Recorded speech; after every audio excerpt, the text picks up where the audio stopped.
All right. Good evening, everyone. I know it is dark out there in the world, and for some of us, it is difficult to see. But I hope that those of you who are watching us now can see us and hear us. We've had a difficult time in the last 15 or so minutes trying to get everybody going. But I think we're going to go ahead and try again to see if we can get this show, as they say, on the road. And hopefully we are able to be heard. Yes, we do have people in chat saying they can see us and hear us. Check on both marks. Thank you, Iron Wolf. I appreciate it. Welcome, everyone, to Slices and Dices. This is our... I'm going to step with the fake British accent. This is our Call of Cthulhu game that we play once a month. We normally play Dungeons of the Dragons or the Honey of the Heists, but this is the Call of the Cthulhu that we are playing tonight. And I'm your keeper, Matt G. And around my rather ignoble presence, we have several people here who have been with us for the run of Call of Cthulhu and will continue to be so, as they're awesome players, and I enjoy their presence. And we play Call of Cthulhu, and it's super fun. So here we go. I'm going to go ahead and, before we begin, note that our friend Scepter has some problems with his video camera, which will hopefully be fixed over time, but we still have him on the audios, so we can hear him. It's like an old time talkie, except without the video at all. It's just basically like a radio show for you. So I love technology. Yeah, right. Shadow knows. The shadow knows. And so I will, without further ado, give you guys the recap so we can get started. How's that sound? We good? Juicy. Okay. So, it is October 2nd, 1926. You've all arrived back in Massachusetts, this time to help an old colleague of Professor Clade's. This would be the Dean of Miskatonic University in Arkham, Massachusetts, Dean Bryce Fallon. Now, Dean Fallon has called Clade, and therefore Clade brought you in as well to help him quickly and quietly solve a rather disturbing mystery, which is the death of a professor at Arkham and the disappearance of a rare and valuable set of papers known as the Arkham Witch Trial Papers. Now, these papers were granted to the university for assessment by the wealthy Cobb family as part of an old estate called the Hobhouse Estate. And the professor who was in charge of that, Professor William Leeter, has died. And the papers discovered missing thereafter. The professor's body was found on the morning of September 24th, so about a week ago, in his office by his graduate assistant, Amelia Court, and is now kept in the university morgue.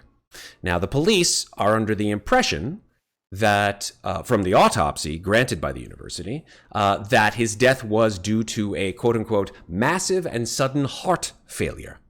Now, upon your ensuing investigation, you found that far from true, as you saw that Leader's face was contorted in screaming horror and his eyes swollen and expelling this sort of dark pus-like fluid, and his internal body cavity, which some of you were just super happy to dig your hands into, was blackened and decomposed from the inside out. Something very, very few of it have ever seen before. Now, you spoke to the Juicy. man. Totally juicy.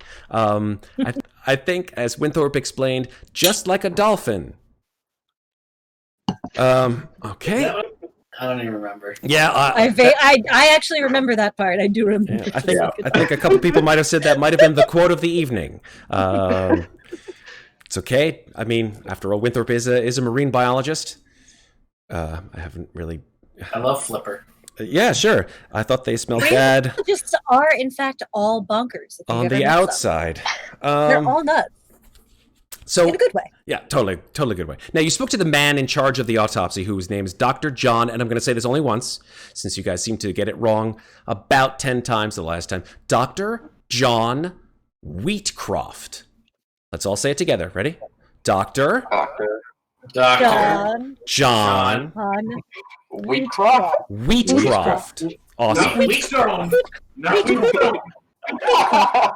Or Wheatstein. Wheatcroft?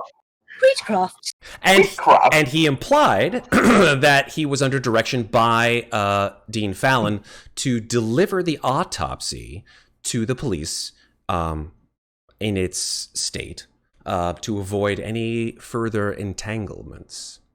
As for other possible suspects in the professor's demise, unnatural, certainly, or the theft of the papers, Dean Fallon mentioned a rival colleague of Professor Leiter's, whose name was Professor Harland Roach.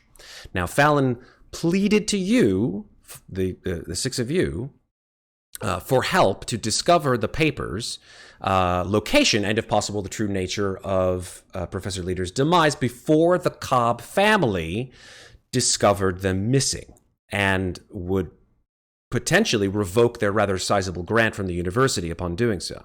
So, that said, upon several of you branching off in different directions, and as night falls upon Arkham and Miskatonic University, what do you guys want to do? So we left off in the morgue. You did. You and Winthorp, that is right, Bill, you and Winthorp were in the morgue. So who do you want to start with? Because we're Good question. I think let's start with the other four, Adler, Freeman, Clade, and Vera. Well, They we were- are. I don't recall either. I they believe were that on we their were way. in. They were on their way to the morgue. They walked. right. Yeah, they had finished. heading down. You had finished with Dean Fallon. Right, Asked him yeah. a couple more questions, which allowed Bill and Winthorp time to perform their investigations. Oh, jolly. Well, then I'd say we better go find them and find out what they learned, if anything. Hopefully something rather interesting, perhaps. Who wants to lead the way? I suppose there's some sort of directory on the wall. Yeah. We should be And- able to follow the signs then. We can all read. Yeah, probably in the basement. Yeah, I don't imagine they'll keep bodies in the attic. Generally not. Oh. Very warm in summertime. why would you want to keep bodies in the attic anyways? Think of No a couple reason. reasons, but nothing relevant. Anyway, Hmm. to the morgue. To the morgue. Okay, so the four of you walk down a rather sizable staircase with an oak railing. It is night, so there are no students around, of course, and the marble floors of this building echo your footsteps as you descend down into the basement of this building, which essentially is utilized by the medical facility, or the medical college, as they call it, which is used often enough for dissections and cadaver vivisections and the like. And as you reach the bottom of the stairs, 3 figures approach. One, a older man with a sort of a goatee and a balding pate and sort of small spectacles on his nose, who is carrying a briefcase, and 2 behind him you recognize, of course, as Winthorp and Bill. Oh. I take it you are done inspecting the body. Winthorp, I think your volume is... You are muted, darling. Is that better? Yeah. Yes. Why Wow, so quiet? It was a juicy time down in the morgue, to say the least. Juicy. The body was heavily decomposed from the inside out, and there was no heart. Wait, no heart? Yes, it was probably the second strangest thing I've ever seen in my life. Don't they usually remove the heart during an autopsy?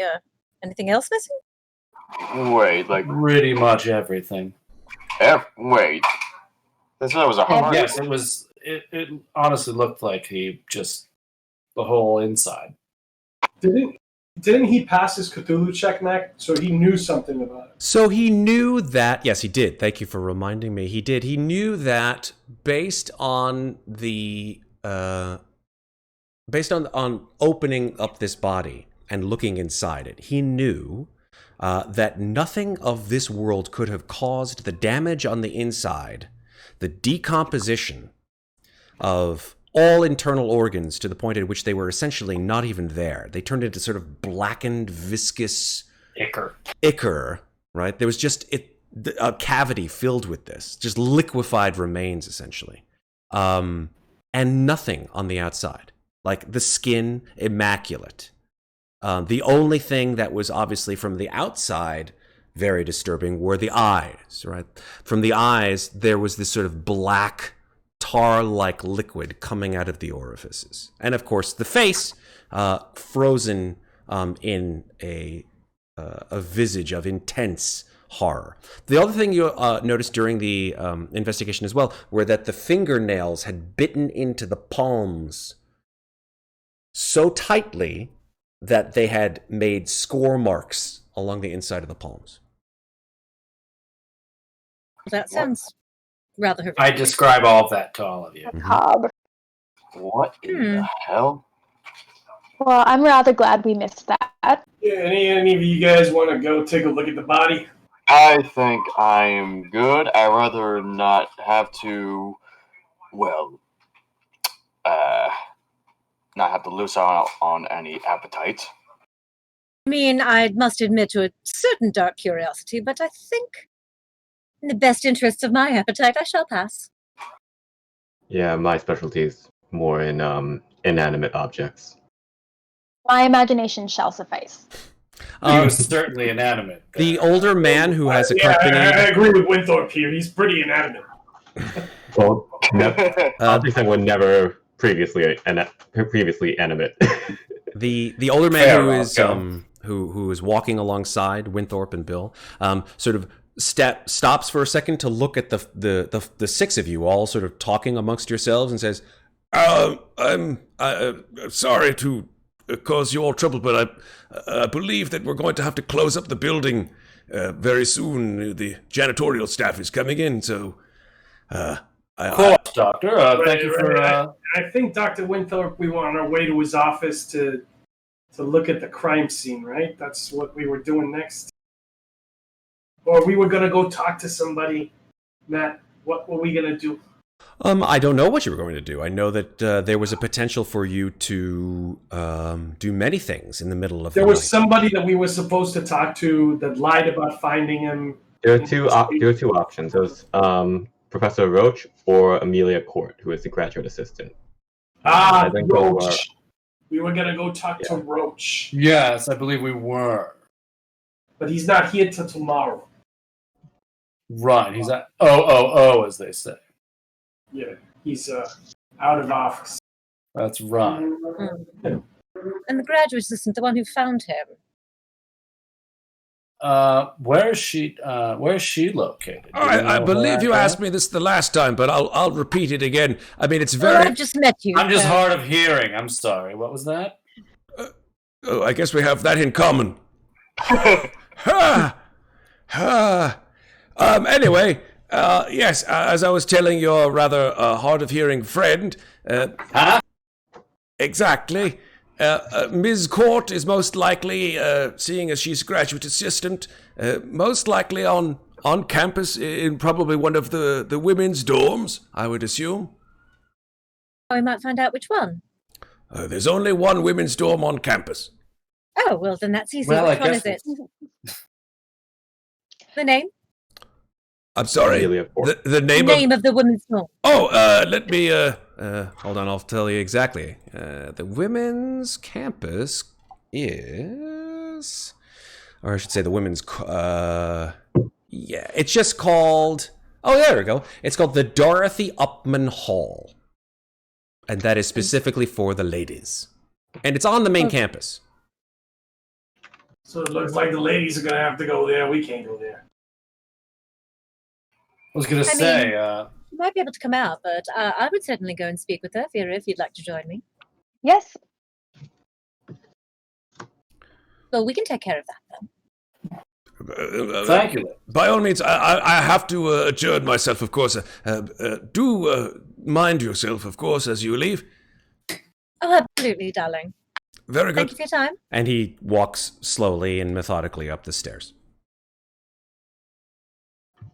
Okay, so He's gone. Is there anything else you wanted to see down here before we left?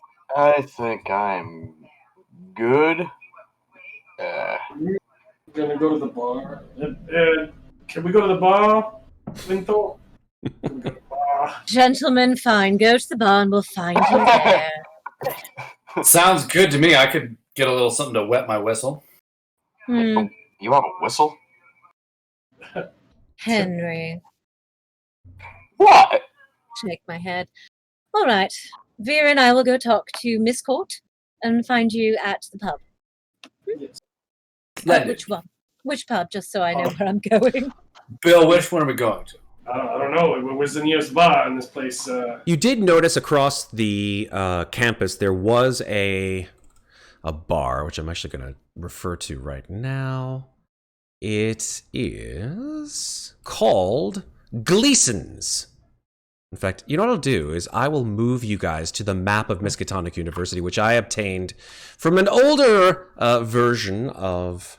I see it. Gleason's right there. There it is, right there. There's Gleason's. Oh, you're right across the Looks way like a from good old pub.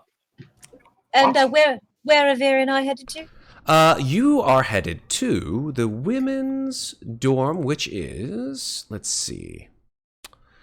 That is E, which is actually very close to it. It's like right next door. It's right here. Oh, beautiful. Short Oh, walk. fabulous. I actually don't see anything. I'm reloading Roll 20.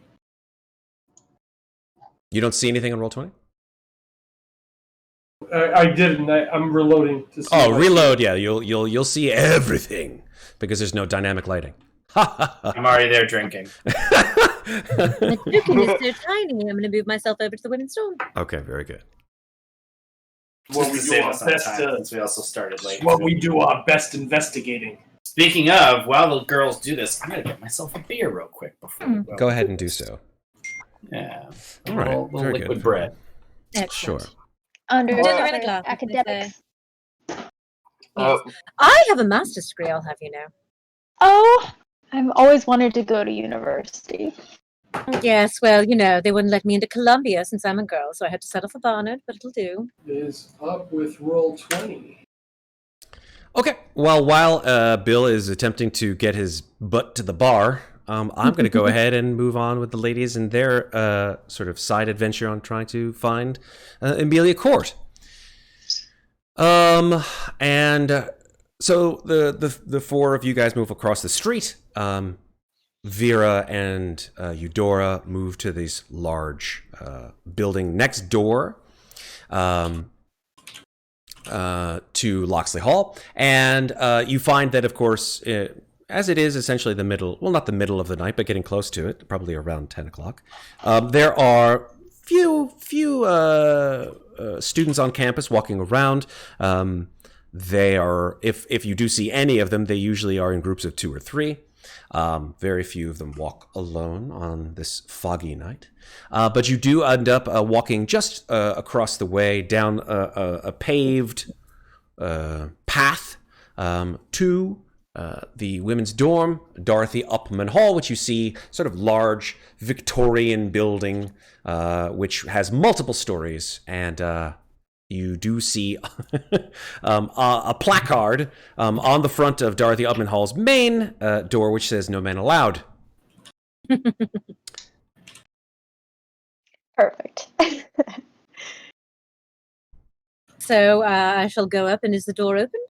You put your hand on the doorknob, which has one of these like little things where you push your thumb down to open the door, Yes. and it is locked. Is there any sort of bell, buzzer? There's no bell or buzzer. There is a keyhole, though. I'm going to knock on the door first. Okay, you rap on the door. After about 10 seconds, a light comes on in the adjacent hallway, and a woman comes out. This is an older woman. She has a nightgown on and sort of a flashlight, which she shines out the front window of the door. Hello? Who's that? Hello. Oh, I was. My name is Eudora. I was wondering, is Amelia Court in residence here? Amelia Court? Yeah, I mean, she's one of the graduate assistants. I know. Would you happen to be in? I'd love to have a word with her if it's not too much trouble. She sort of looks you up and down, and she says, "Well, what's your business with Miss Court?" Oh, I'm doing a bit of research here, and I'm afraid it's time sensitive, and I really thought that she might be able to enlighten me on a few of the finer details of my work. Are you a friend of Miss Court's? Oh, no, but I am in acquaintance with, what is the name of the guy that we came to talk to? Dean forget. Fallon? Yes, thank you. No, but I am an acquaintance of Dean Fallon. He's the one who pointed me in her direction. Sure, her eyes widen a little bit, and she's, "Oh, you're a friend of the Dean's." A very recent friend, yes. Well, is Miss Court in trouble? No, not in the slightest. I just wanted to ask her a couple of questions, is all. You're not a lady policeman, are you? I heard about them. Absolutely not. Don't trouble yourself. Oh, how charming. If you don't mind, please don't tell anyone else on campus, but we are actually doing research for a film, and we think that Miss Court will have some wonderful information for our characters. Interesting. And that's why Dean Fallon pointed us in her direction. Okay. Interesting. She sort of like scratches her chin a little bit and sort of like thinks for a second. And then she sort of looks at you, Vera, and then she looks back at Eudora and looks back at you, Vera. But I'd like the two of you to start making rolls here. So let's see. Vera, I don't think you were lying. Actually, well, I was not telling the direct truth. Yeah. I would say... I was not telling the direct truth, but I was not lying either. Yeah, so I'm going to say for Eudora, make a persuade roll. But Vera, a film? I'm going to go ahead and say this one's a fast talk for Vera. Oh, no. Okay. So that's a fail. Indeed. You guys, just a reminder, hit the green button unless otherwise notified. I thought I did. I'm sorry. Totally fine. Totally fine. I'd be happy to roll it again. Nope.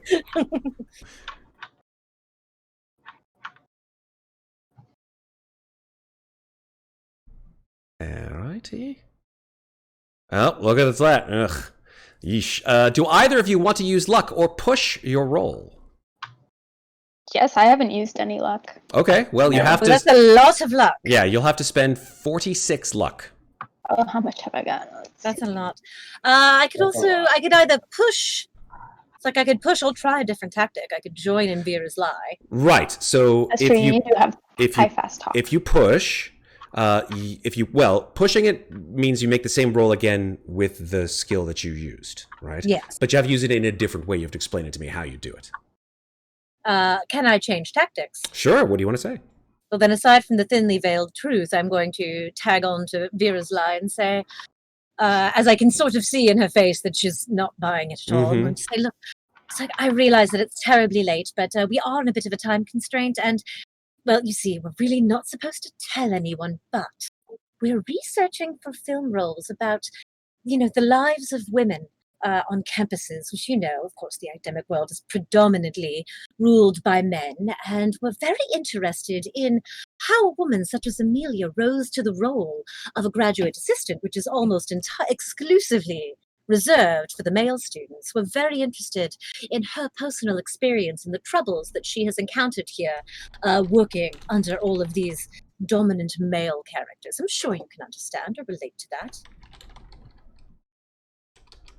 Okay, so go ahead and push your roll. By the way, the cameras went a little cuckoo for Cocoa Puffs because I think someone went offline on Zoom, but don't worry. We lost Alex, sorry. Yep. I was just telling you. No worries. When Alex comes back, then everything will be right again. But thank you guys. So the fact that I'm lying doesn't mean that I can change that to either fast talk or charm, does No, it? Unfortunately not. Damn, even though I was... All right, fine. Because there was an ounce of truth to it, but you do get to push the roll. I mean, there actually was very little truth to that, but okay. Pushing the roll is the purple one, yes? No, pushing it is just green. You just do it again. Green. Okay, green. I was making sure. Ugh. Damn. There was definitely some universal truth to what you said, though. That's fair. There we go. And everybody's back, but in the wrong place, and I will fix that. So, so, like, she looks at the two of you and she says, listen, as much as I am a film fan, talkies or non-talkies, I'm going to have to say, I think I'll have to let Miss Court know that you two... What were your names again? Oh, my name is Eudora. And you? Vera O'Day. Sure. Yes, right. Vera. No, it is actually her. Yes, we recently traveled from New York City. Wow. Okay. Vera... Tell you what. Right on, my love, it's her. I'll tell you what. Ms. O'Day, I'm sorry to put you out like this, but I would like you, if at all possible... I know this is really silly of me, but I do have quite a penchant for silent films, and I would love it, really, really love it, if you would sign my copy of The Wind Blows West, which I know was an old film of yours, but the script was so wonderful, and you did such a wonderful job, and I know that my sisters would just go crazy if they saw that you had autographed it. Oh, aren't you, dear? Oh, yes, I would be so happy to make out autographs for you and your sisters, but unfortunately I am in this time crunch with researching this new role, and I was really hoping to speak with Miss Croft this evening. Otherwise, Miss Adler and myself are going to travel back to the city shortly. Oh dear, well, if you can make it a short one, I will allow you, just because I don't want to get in trouble myself, I would say no more than 10 minutes time with her. Oh, absolutely. If you, of course, would be so kind as to sign my book. Have you a pen? Of course. Give me 1 second. And she runs away from the door, and you hear, and then comes back, flashlight waving around, and a book in one hand and a pen in her teeth. She spits the pen into her hand, opens the door with a key, opens the door. There is a whiff of warm air as the door opens, and she immediately just sticks the book in your face and puts the pen out towards you. Oh, yes, thank you so much. Would you mind if we just stepped in for a moment? It is chilly of course, out. I do apologize. Yes, come in. But as I said, you will have to be very swift. Yes, indeed. We wouldn't want to take up yours or Miss Croft's evening. To whom shall I make this out? Make it out to Greta Fassbender. Oh, how lovely. Dear Greta. She smiles this like real gigantic, like truthful smile, like Fassbender. And signed it and hand it back. Oh my goodness. This is I'm sorry. I'm very sorry. I'm very sorry. Yes, of course. Ms. Court's domicile is down the hall. It's 1F, like Frank. And if you just tap on her door, do by all means be swift, because I will have to come and take you back to the outside world, of course, where you'll be doing so much more wonderful work. But it will have to be in no more than 10 minutes. Yes, so thank you. We'll head there right now. Thank you. Absolutely. Thank you. Thank you so much, Lance. Yes. Thank you. And she's like, just like sort of like genuflects. Coming to meet you. Okay, cool. All right. I walk down the hall and turn to Eudora and shrug. Okay, you pass by a couple. I'm just going to smile at it. It's lovely. Wonderful having a famous person with you. Sometimes it's very useful. Very, very useful. So you pass by a couple of, you would assume, undergraduates or graduate students, not quite sure. They're in either their late teens or early 20s. All of them have this sort of, well, essentially the same kind of haircut that you have right now, Ms. Adler. The sort of like finger waves going on, or sort of the flapper hairstyle or whatever it is. And a couple of ladies are walking through the hall. They see you two sort of give you a strange look and sort of go around you. And then you end up in front of a door that says 1F. Knock on the door. Yeah. Okay. You knock on the door. A few seconds later. Who is it? Amelia, we are friends of Dean Fallon, doing a bit of research, and I know it's terribly late. I'm sorry to trouble you, but we wondered if we might speak with you for a moment. You're friends with Dean Fallon? I mean, recent friends, yes, but... I see. I hope I'm not in any trouble, am I? Oh, absolutely not. We just wanted to ask you a few questions about life here at the university. Life at the university? Yes, we're doing a bit of research, and you've come so highly recommended. So we thought you would have some ideas of what it's like to be a woman of your caliber as a graduate assistant at this university. Can you spare just a couple of minutes? I guess so. It's kind of late though.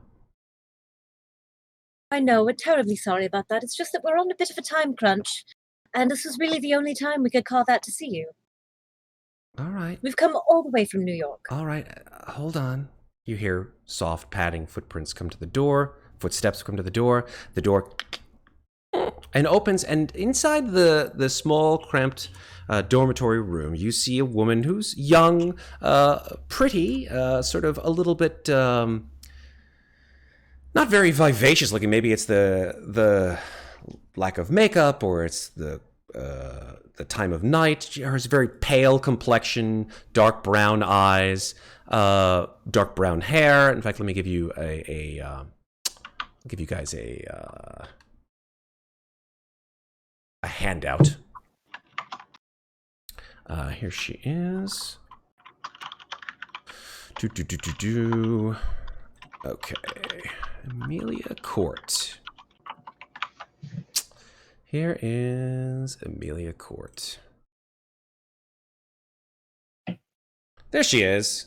Oh. Pretty young thing. Mm-hmm. And Amelia sort of looks up at you and says, okay, please, I'm sorry, I don't have any kind of libations. Please come in. Thank so you. much, darling. Come in the room. Okay, you come in the room, she shuts the door, and you see the room is sparse, but very tidy. Lots of sort of books stacked very neatly on top of each other. Almost sort of too neatly, if you ask me. It's sort of like the edges are like lined up. All the books are lined up immaculately. All the pictures that she has on her wall are very much straight, like 4 square corners. No off-kilter side kind of stuff going on there. You also notice a distinct lack of Miskatonic University paraphernalia, like most college students or even graduate students might have something about Miskatonic University, a banner, of some kind, maybe pictures or something like that. There are none, unfortunately, or fortunately, depending on how you look at it, on Amelia Court's walls, but you do see an astounding amount of material. You would assume literature, books, papers, all stacked up on her desk. I didn't get your names. Who are you? Terribly sorry. My name is Eudora. Hello. I'm Vera. Hello, Vera. And hello, Eudora. You already know who I am. I'm Amelia. Pleased to meet you. Same. Thank you so much Pleasure, darling. for I've heard speaking such- with us. Yes, I've heard such lovely things about you. Oh, I'm flattered. How can I help you? Well, we're sort of looking into researching some potential film roles about the roles of women in a university, and the fact that you have become a graduate assistant as a woman is very impressive to us, and we just wanted to know a little bit more about you and your experiences here at the university. I see. Who informed you that I'm a graduate assistant? Oh, Dean Fallon. I see. Did Dean Fallon mention who I was assisting?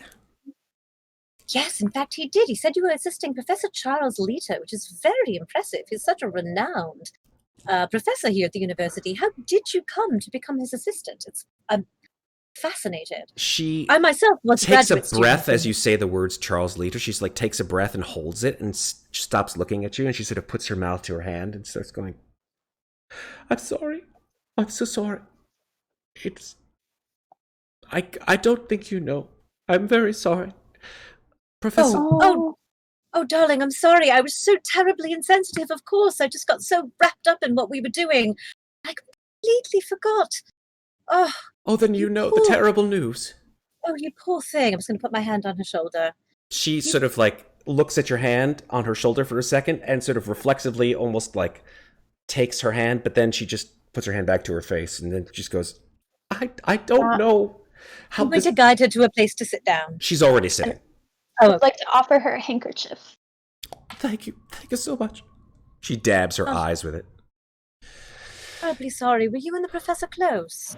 I was his assistant for over a year, so I don't know if that qualifies as close, but I was very much his... he called me his protege. I only did what he instructed me, of course, but I helped him with many of his tasks on campus, of course. You're also a student of New England history. Oh, yes, very much so.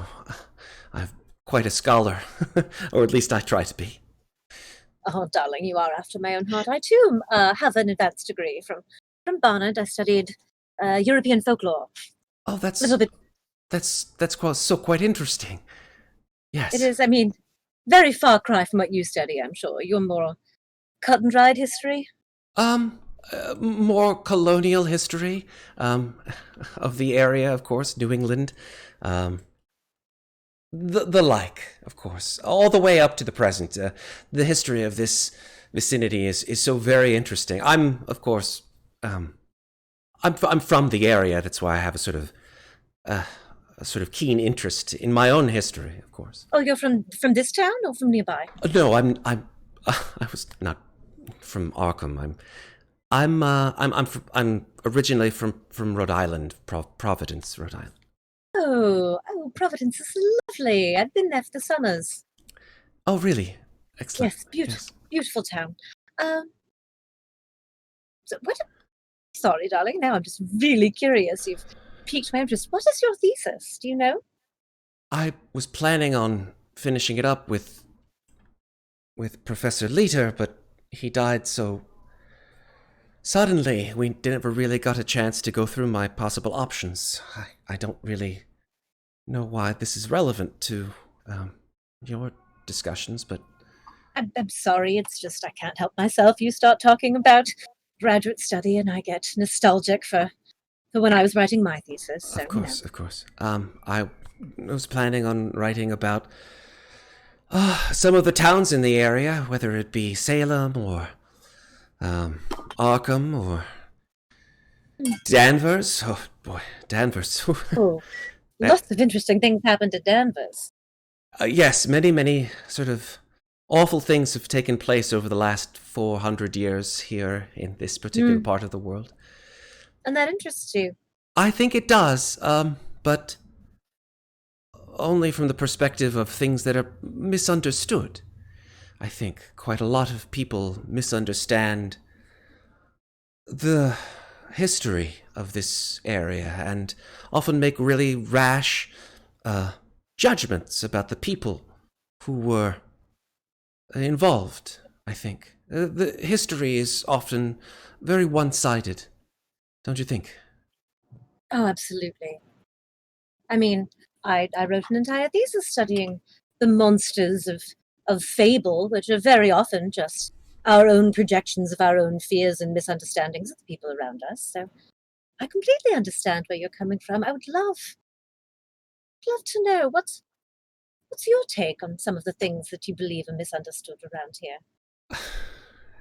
It's a very complicated story, to be honest. One which I'm sure Professor Roach would be more than happy to give his particular point of view. Now that I'm assigned to him, it seems. You don't seem terribly happy about that. He's a jerk, shall I say, without going too far into brown language. So. We were actually very interested in what is it like working under these very strong, passionate men, some of whom might have clashing ideas. So did you ever interact with Professor Roach and his research assistant before? And I'm just fascinated with the politics of the academia. Why, she and I are such a good pair. She's all about the politics and I'm all about the study. I guess that has some advantages. Professor Roach and Professor Leiter didn't get along at all. Professor Leiter valued my judgment quite a lot, valued my insights, valued my take on history, especially history which many people in this particular part of the world find to be unbecoming of a young lady such as myself. Professor Roach, however, takes a more conservative view, shall we say, and he and Leiter, Professor Leiter, of course, did not see eye to eye. They had quite a lot of arguments over the time that I knew them. If that's what you would prefer to talk about as terms of politics. Yes, it sounds frustrating to be involved between two shouting men when you must know just as much as they do, almost, about what you've been researching together. At one time, it wasn't too far long ago, Professor Leiter thought that Professor Roach was trying to kill him. He came in one day, perhaps sometime in early September, I can't remember exactly when, and he had said that a brick had fallen off of Harcroft Hall and almost hit him in the head, and he looked up and there was no one there, but he was almost sure that that was the area where Roach's office was. That would certainly be troubling. What about you? Have you ever felt that you're in danger because of your closeness to Leiter? Well, considering how... And she starts to sort of stutter a little bit. How Professor Leiter's body, the way I found him, I don't even know what's real anymore. Oh, darling. I'm sorry. Keeper, I want to know if she's telling the truth. If this is honest distress that I'm seeing right now. Yeah, go ahead and make a psychology roll. and that is the green or the purple. Purple. Always green until it's bonus Green. or penalties. Yeah. That's why I keep wanting to click the one. Yeah, go ahead. God damn it. Okay, so that's a fail. That doesn't necessarily mean you know she's lying or not. You just can't really tell. I mean, it seems genuine, but who knows? Same thing for you, Vera. The question I have for you is, would either of you want to push your rolls or use luck?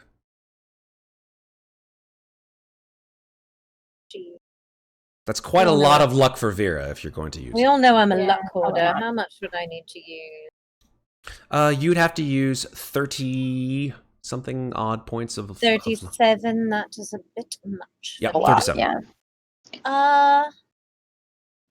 I'm a luck hoarder. It'll come in handy someday. It's totally fine. This makes sense so far. Okay. No, that absolutely makes sense. I'm just... Do you want to speak to her for another moment? I simply want to ask... Say that Professor Lita valued your insights. Would you say that he already valued them when you met him, or that he learned from you in a way? I think Professor Lita had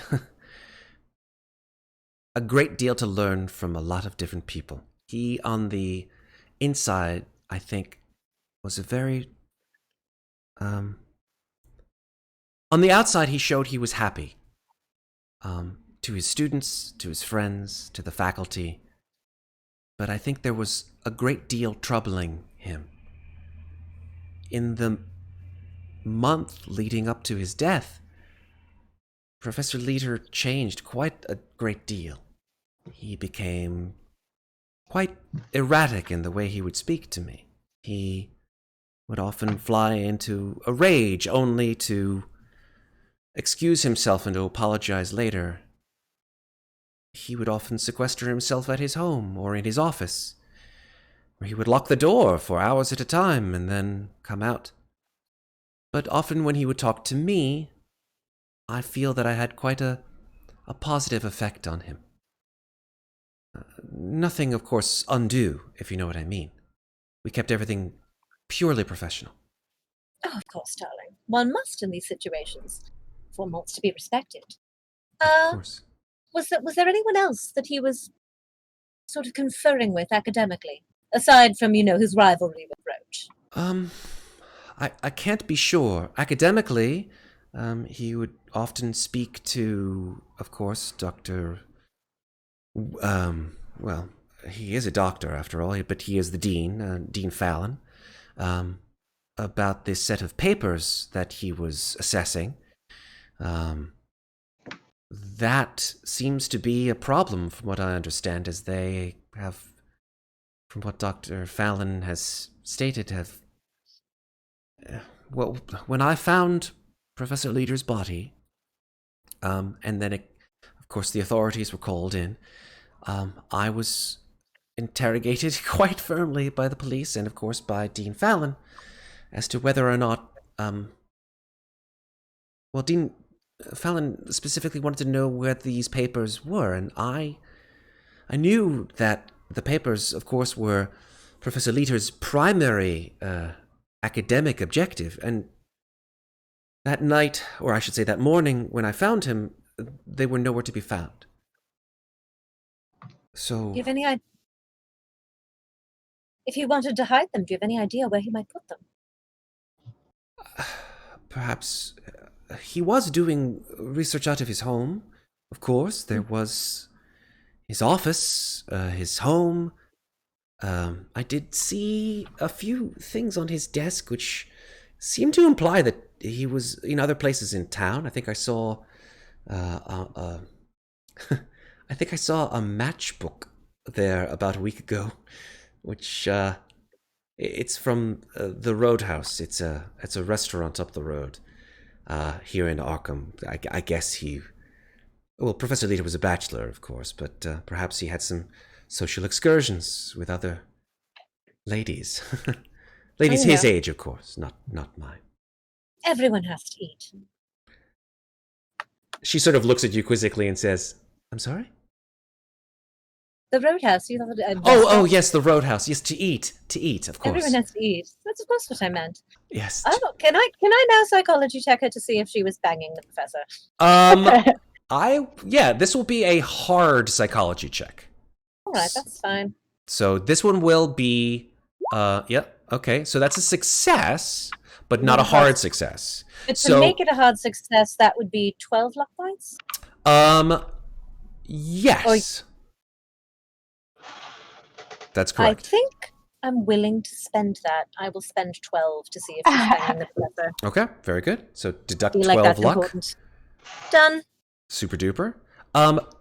Based on the response and her overall demeanor, you can pretty much be guaranteed she was not having physical relations. I did not have physical relations with that woman. Not have sexual relations. Sexual relations with that woman. What the? Just What needed to the be hell? absolutely sure, because that is always a wrench in the works, shall we Yes. say. No, she was not. She was not doing that. No. All right. And as part of that role, could I also know if she wished she was? That would be a separate check. Okay. Separate psychology check. I'll make it. Doesn't have anything to roll the Nope. dice. Absolutely not. Okay. You get the feeling, no, she probably felt everything was purely professional. That's the way she liked it. Okay, good to know. Good on her. Good girl. Yeah. That's all. Vera, is there anything you want to ask our lovely friend? I'm going to sort of scan the books on her desk to see if any titles jump out at me as being important. Yeah, make a spot hidden check.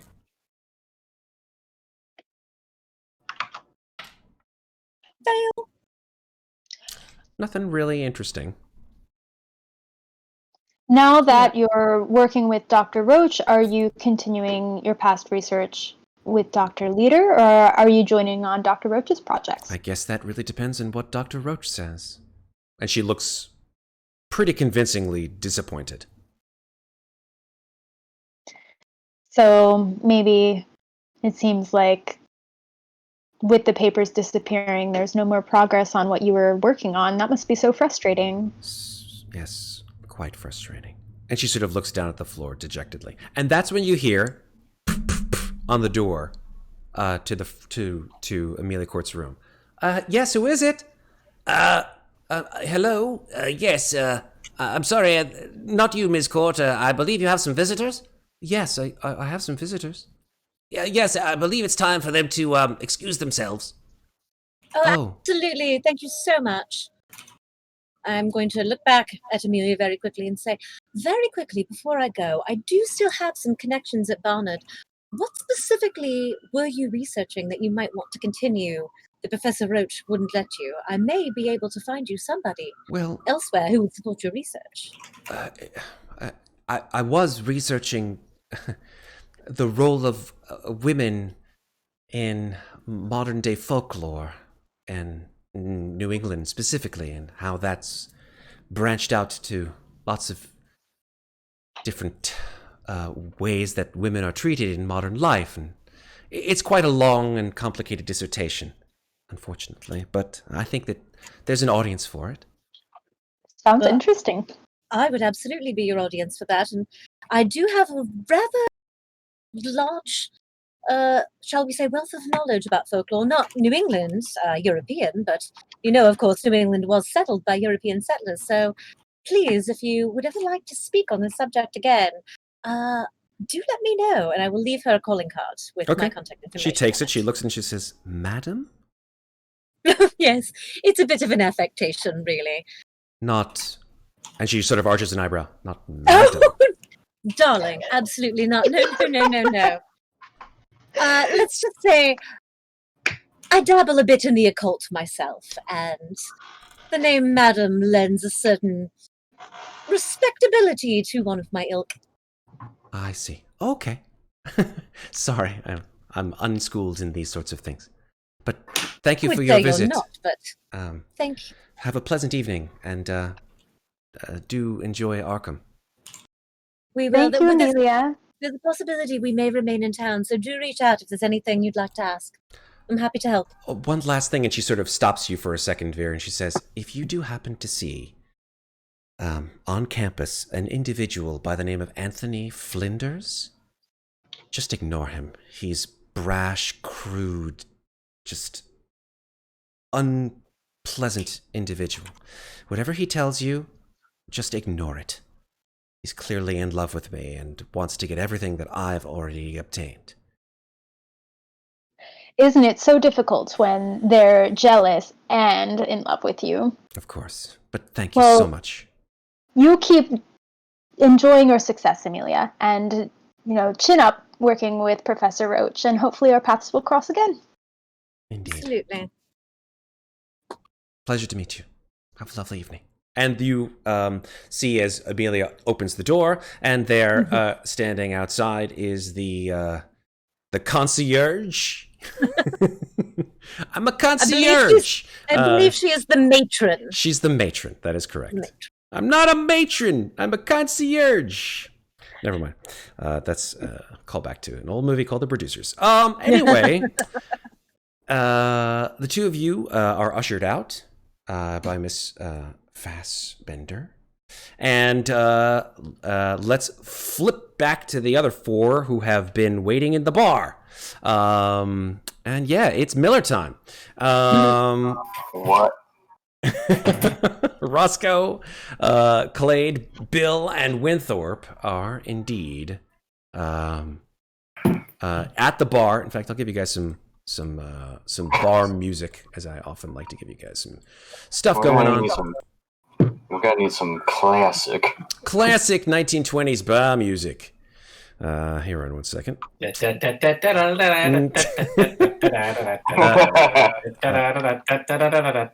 No.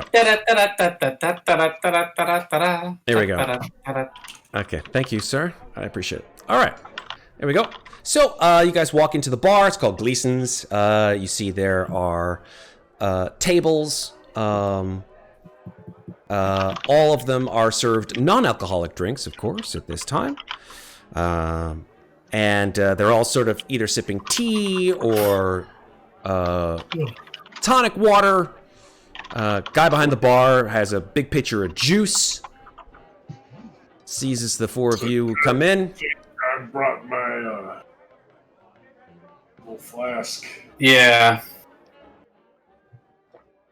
Hello, sir, and what would your name be? My name is Dave. How you doing? Oh, hello, Dave. My name's Nathaniel. These are my colleagues. How are you this evening? Great. Nice to meet you. Are you all members of the faculty? If you do, you got a discount, 10% discount. I'm a doctor. Does that count? You a doctor at the university? I've worked with members of your university. I don't think I'm a faculty member. Sorry, I ain't gonna cut it. I apologize. Professor Henry Clade here. But this is my good friend over here. He's, thanks, Bill. He's definitely on the faculty. On recommendation of the dean himself. That's right. Thanks, Roscoe. Indeed. So, Henry, you want to get us some drinks? All right. What does everyone want? Coffee. Bill, it's 10:30. I'm sorry, coffee? Yeah, I mean, we would have to brew a pot of coffee at 10 o'clock at night. It's not a no, but I mean, it's just not something we hear all the time. I'll take a tea. We can do tea. I can do tea. Right. I have 2 teas. Winthorp? You got a ginger ale? Oh yeah, I got a ginger ale. I got some soda pop in the back if you want some. Little ice, that'd be great. Thanks. No problem. I got that. Same. Ginger ale. I got that. 2 teas, 2 ginger ales. No problem. He sort of swivels around and heads behind the bar to a standing refrigerator. It's like one of these gigantic lead-lined refrigerators from like the 20s or 30s. Got the compressor on the top. Mm-hmm. That's exactly it. And he opens it with and like just a cloud of Freon? Of yes, just like escapes, and he grabs 2 bottles, pops them down onto the countertop, and with an enormous bottle opener, just goes. Hands one over to you, takes a glass, puts in front, pours it out. Ginger ale for you, ginger ale for you, and I'm gonna start those teas going. That would be very much appreciated. Super So, duper. as he's leaving, Matt, I'm going to take a little bit of a sip of my ginger ale down a little bit, Okay. and then I'm going to pour a little whiskey in from my pocket flask in my... Okay. Are you doing this surreptitiously or in front of everybody? It's a little sneakily, so if you want to make me roll, that's fine. I'm definitely going to make you roll. That's my job. Sleight of hand. Am I doing stealth? Sleight of hand? Sleight of hand, absolutely. Oh, God. This is... Oh, Why did and you? of course I Why? hit the... Sorry. That was my He mouse wanted to scrolled ride. up. He wanted to ride the glass, obviously. Okay. I mean, Winthorp, you take out this flask in front of everyone and sort of juggle Just it for a shake second. it. Yeah, you sort of juggle it in the air. You're like, no one saw that. Like, and just the 3 of you just watch Winthorp. He's just like, Are you feeling okay over there? Hey, Doc, you might want to be a little more inconspicuous about you. Well, luckily, this is my shooting hand. Oh God.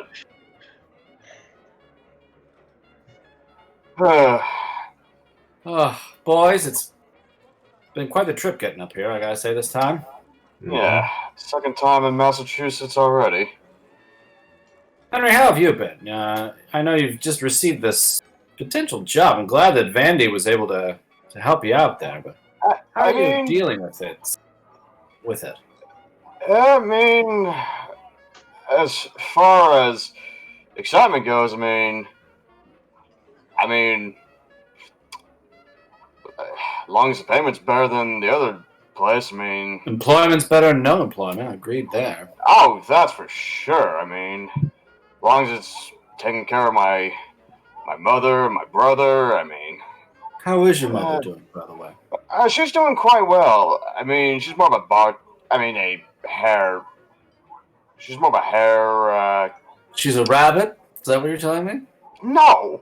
You dingus, no. She's a hairdresser, actually, but, you know. Oh, so she owns a salon. That's wonderful. Oh, yeah, she is a professional at it, too. Does she, where is her salon located? Next time I'll be there, I'll have to stop by and get my ears lowered, as they say. I'll definitely have to,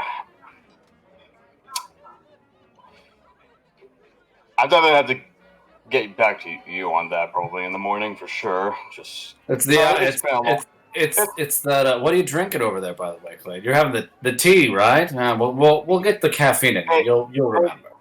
It's just green tea. Don't worry about it. Green tea has a lot of caffeine in it. You know that, right? Does it? It does. Yes. It has the most, besides black tea, it has the most caffeine. Oh! Mm-hmm. Oh, what have I done? Should have had a chamomile, darling. We'll be up all night. Herbal would have been a much better idea. I don't know my teas. Well, don't worry. We will definitely educate you in this form, Clay. I promise. I mean, as if I need any more education as is. You're always always the scholar, yes? Don't worry, you're always learning. I guess, but like, when is it that there's too much learning? You know? Never. We're all academics, my friend. Look at Roscoe over here. He learns something new every day, don't you, Roscoe? Matt, south over into the corner, and I'm going to pour my vodka into my tea. I just kind of give Bill the old, you sneaky bugger look. And I failed myself. Do you hit? Are you going to push?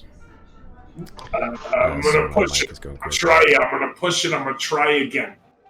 I'm going to move to another corner of the bar. okay. There you go. Success.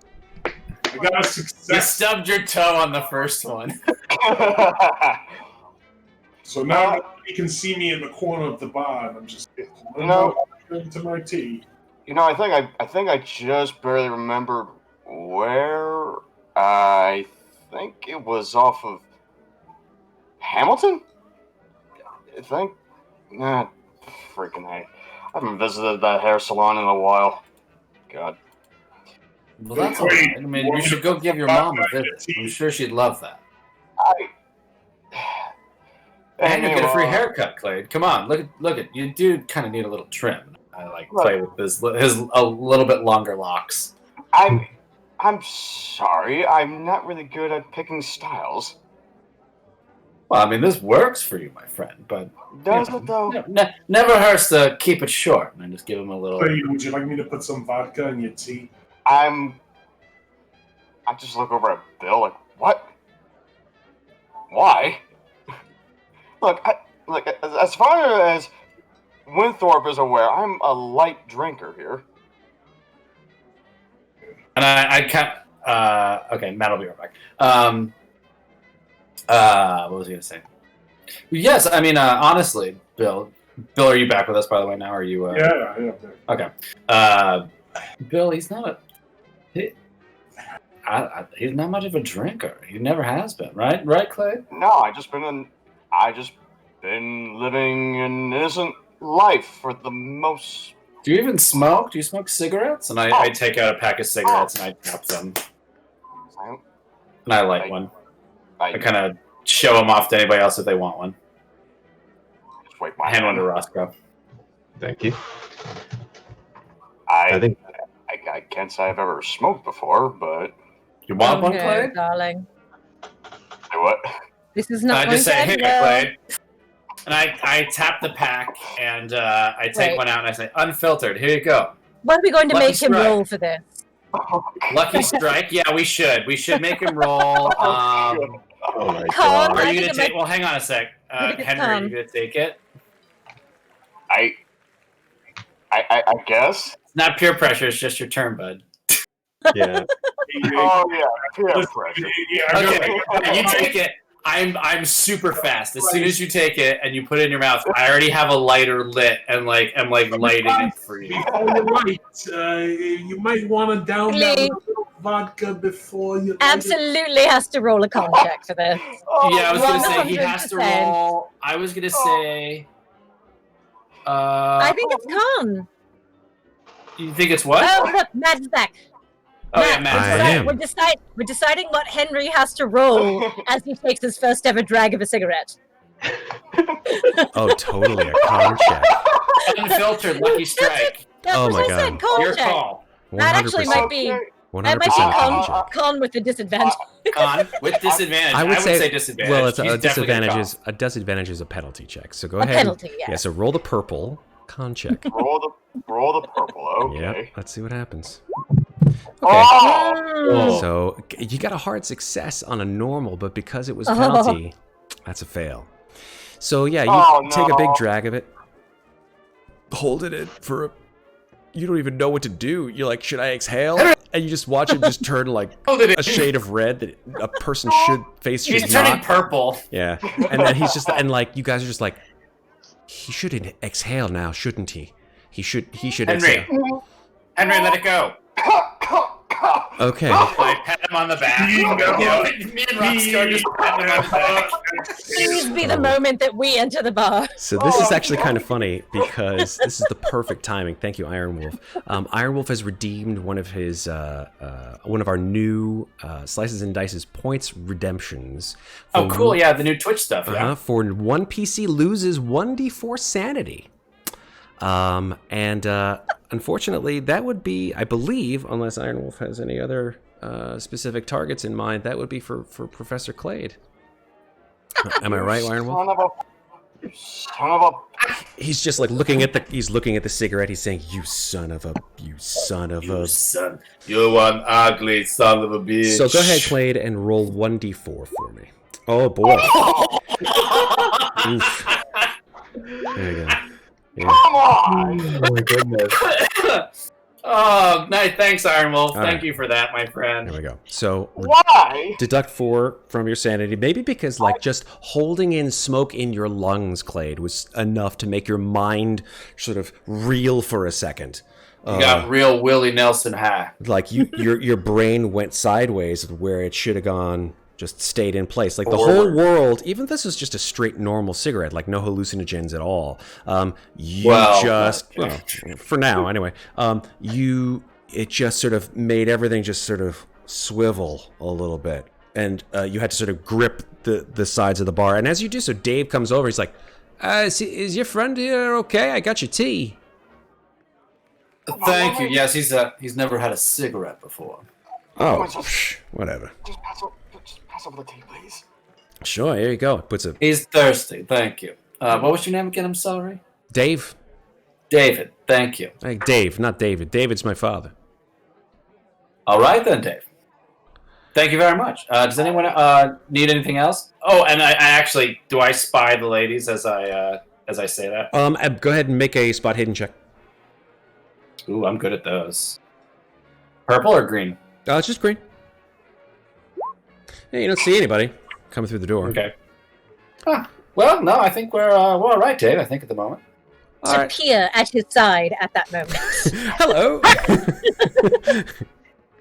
Eudora, where the hell did you come from?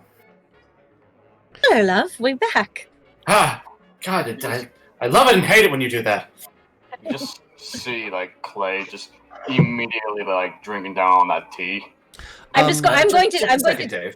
I'm going to take the cigarette from Clade's hand and just begin smoking it myself. Oh, yeah, you don't have to make any checks at all. What I would like to do, though, as a reward for Iron Wolf, who had asked me before, which I just didn't unfortunately get a chance to do, was I'd like, now that we have a different score for everyone, would everyone be so kind, starting with Winthorp and moving around, let's just do, as they call it, a sanity check. Would everybody just tell me their, and the stream, their current sanity levels? So let's go with Winthorp. 80 out of 84. 80 out of 84. Okay. Yeah. Roscoe. 71 out of 89. Vera. 52 out of 94. Okay. Oof. Madam Adler. Out of 89. Sorry, could you say that again? You cut out a little bit. 82 out of 89. Super. Professor Clade. 62 out of 89. Okay, and then Bill. 76 out of 84. All right. So, not bad overall. Psychic is the sanest one here. I love it. Remember, of course, that from our review of sanity rules, if you lose 5 or more sanity in a single effect, temporary insanity may come into play depending on your int check. And if you lose 1/5 of your total current sanity in a single day, then something else called not temporary insanity, but and not permanent sanity, but let me just find it. It is permanent sanity. This discussion is rather ominous, matter. Is a giant Cthulhu monster going to pop out of the bar? I mean, what do you think Dave is? No, I'm just kidding. Does Dave have something wrong with his face that you haven't told us yet? Dave comes over, Cthulhu Fatagan? You know. No. Tentacles everywhere. I slowly take out my gun. No, I'm just kidding. Where is it? Here we go. No, that's the wrong one. It's really a Fatagan? This time for our trip to Massachusetts, I brought a rocket launcher. Temporary insanity. It's called an RPG, Bill. It's called I feel like eventually Eudora will invest in a It's called indefinite insanity. Indefinite insanity is if you lose 1/5 in a day. Okay, so that was it. I always forget the middle. I was always like, permanent is like, forget it, you're gone. Temporary is, well, we've seen temporary insanities already. And then indefinite insanity is when things go really, really bad. But not death. Not like you're gone forever, but it'll be hard to work I've enjoyed my back. temporary insanity. I feel like it had some fun lingering effects. Yes, it may in fact have. All right, so you guys are all clustered in here in the bar. Where do you want to go from here? Do you want to talk about things? What do you want to do? Let's have a conversation about the conversation that they had with the Either one would like a drink, please. graduate student. Dave takes your order. I see the gentleman in their inconspicuous ginger ales and order the same. Okay, ginger ale. comes back with ginger ale. And then, of course, I'm going to spike mine as well because I'm me. Make a sleight of hand. Absolutely. Unless you're doing it in the open. Who knows? Not yet. Maybe after the first one. Okay. Oh my god. She just takes it out and you don't even see where it came from. He doesn't even see me take it out of his pocket. It's just like Vera, anything for you? Black tea. Black tea it is. Okay. Teas and ginger ales. Mm-hmm. Okay.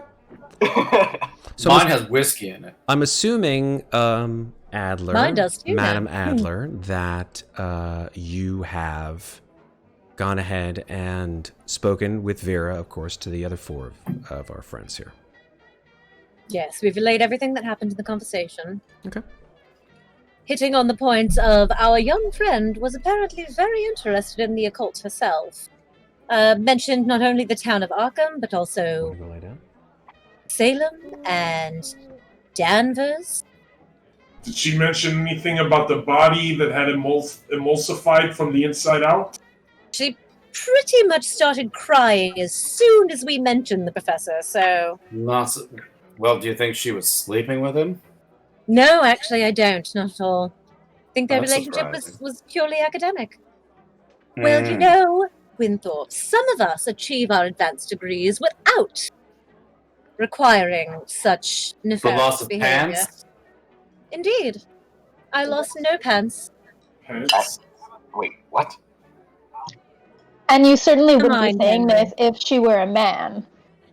Also Agreed. that. You're probably right with that, Vera. So, I mean, she seems to be a very bright young lady who is working very closely with our dear Professor Leader. It does seem to me that the rivalry between Leader and Roach just wasn't over the job. It seems that Leader may have had a more sympathetic view of those he was studying, and that Roach is a bit more of the stamp out the baddies, if you will. Stamp out the baddies. Yes. He seems, yes, Amelia expressed a certain sympathy with, well, I'm going to go ahead and assume witches, is what she meant. That Leader may have shared, and that Roach does not. Witches? Curious. Well, she didn't say it outright, but she was studying the role of women in folklore, and she said that Professor Roach had more of a conservative point of view, and she wasn't enjoying working with him as much. So, she also mentioned that she thought that Roach had tried to kill Leader. Leader thought that he had tried to kill him. What? tried to drop a brick on his head. What the hell? From his office window, was his thought. There's a joke in there somewhere, but I don't know what it Who is. tried to kill who? Hold on. I'm confused. Roach tried to kill the one that's already Leader. dead. So he thought. When he looked up, he didn't see anyone, but he was convinced that the brick had come from where Leader's office was. From So Leader's we office got window. no lead on the emulsified body in the morgue. Well, what I can say is that, though she wouldn't say it outright, Amelia and Leader were most definitely studying occult and witchcraft, particularly towns like Danvers, where we recently were and know there was some interesting things happening there. She did So- mention To Danvers. say the And least. she also mentioned that over the past month or so, Leader's behavior had become very erratic. It had changed. He would get very angry. He would lock himself up in his office for hours and not speak to anyone. He would lash out at her and then later apologize. And when I asked about the papers, she said he did sometimes work out of his home. The only other lead we got was that she found a matchbook from some place called the Roadhouse down the street, some sort of restaurant where he might have been. So that might be another place to look. That or his home. And of course, there's Professor Roach. Dave, Yeah. I'm gonna need another tea. Sure, you got it. He goes behind the bar. 2, please. I'm gonna need some caffeine too. Oh, hey. Black. You guys, it's almost like you're students here. Students, sometimes they come in for coffee. Always and a tea. student, Dave. Always a student. Always be learning. Cramming for the exams. I told you guys. I'll drink to that, and I'd Every time- cheers. We come cheers, back to Winthorp. Massachusetts. There's some weird shit. You, going on. madam. And now we're stuck in a situation related to the previous crazy situation where I will remind you that a dragon jumped out of a lake. Are you speaking this like really loudly, Bill? No, just in the little group. Okay. Bill, we've talked about talking about this stuff out loud. Be quiet. Quiet. I'm just saying. I'll I'm remind really you. going to need that tape. I'll remind you, darling, Dragon it or all worked out. I thought it was a giant fish. It was a Whatever. dragonfish. It may be a bit squid-like. I don't know. It doesn't matter. Who knows? We all came out fine. And I'll let you know right now that I have no authority, as I'm sort of suspended and not suspended. It's kind of with a pay in me, but I'm not supposed to be doing any work. You know what I mean? Like, So, darling, has that ever stopped us before? no, it didn't. I just can't pull out my pistol and shoot at random cars and stuff. Well, maybe this time we can keep a low profile. And you are one hell of a driver, Bill. Behind the six of your table, a man approaches. He's a tall young man. He's got a sort of a Letterman sweater on. He's very handsome. He's got a sort of a coif of blonde hair, and comes up to the six of you and says, "I'm sorry, I don't mean to intrude. I can't help sometimes overhearing, but I often, try to make the best of any situation. I thought I overheard something about someone saying something about crazy S blank blank blank stuff going on here in town." Aren't you a nosy little so-and-so? Have a seat and tell us what you heard. Oh. What do you hear? Hey, what are you talking about? I don't know anything. Yeah, I just put my arm around him. So who are you, buddy? And I kind of shove him down on one of the stools. Sits down. Tell you what, darling, if I can guess your name, you buy us all a round of drinks. If you can guess my name? Yes. Sure. That sounds Oh, like you're a sucker, bud. You're gonna be buying all of us drinks here. How many guesses do I get? I would say, just like the old fairy tales, I'd say you get three guesses. Miss. Sorry, my name is Eudora, and I give him my hand. Oh. And it's Madam, by the way. It is, that's true. Oh. Now, let's see. You look like you might be... an Andrew? No, not an Andrew. Oh, but I'm close, aren't I? I mean, I can't tell. That would be cheating. All right. Matthew? Nah, that's I know too many suckers named Matthew. That's fair. What about Anthony?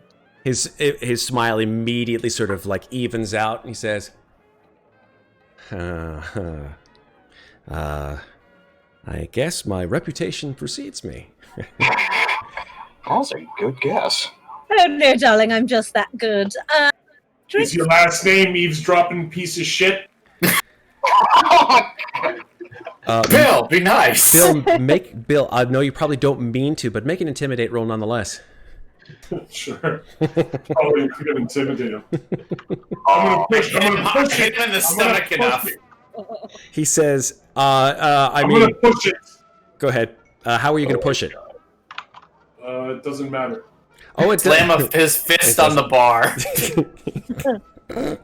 Well, he says, well, I normally don't associate with people who really use that kind of coarse language, so, and he sort of shies away from you, Bill. Oh, darling, I'm sorry, you owe us some drink, please. Yes, I'll go ahead and give everyone to those who deserved it, of course. He sort of eyes Bill warily. I'll be back with 5 drinks. What would you choose to have?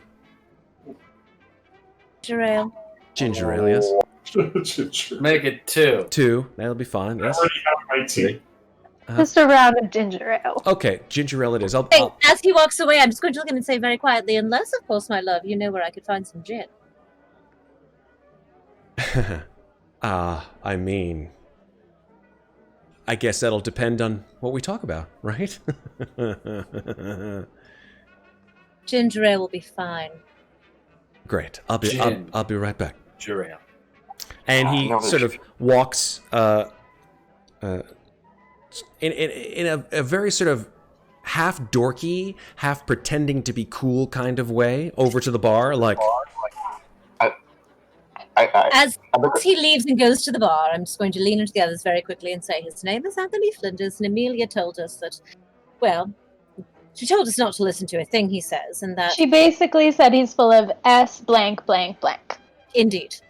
Oh, and that he might be in love with her. Smoke? He's full of smoke, Vera. Goodness. So his last name is full of shit. It's not eavesdropping piece of shit, it's full of shit. More or less, but... We should check his eyes when he's come back. If they're brown, we definitely know that he's full of shit. All right. He might know something about this. Actually, I'll be right back. Gentlemen, play nice. We were told not to believe him, but that doesn't mean we can't listen. I'm going to give you a handout for what he looks like here.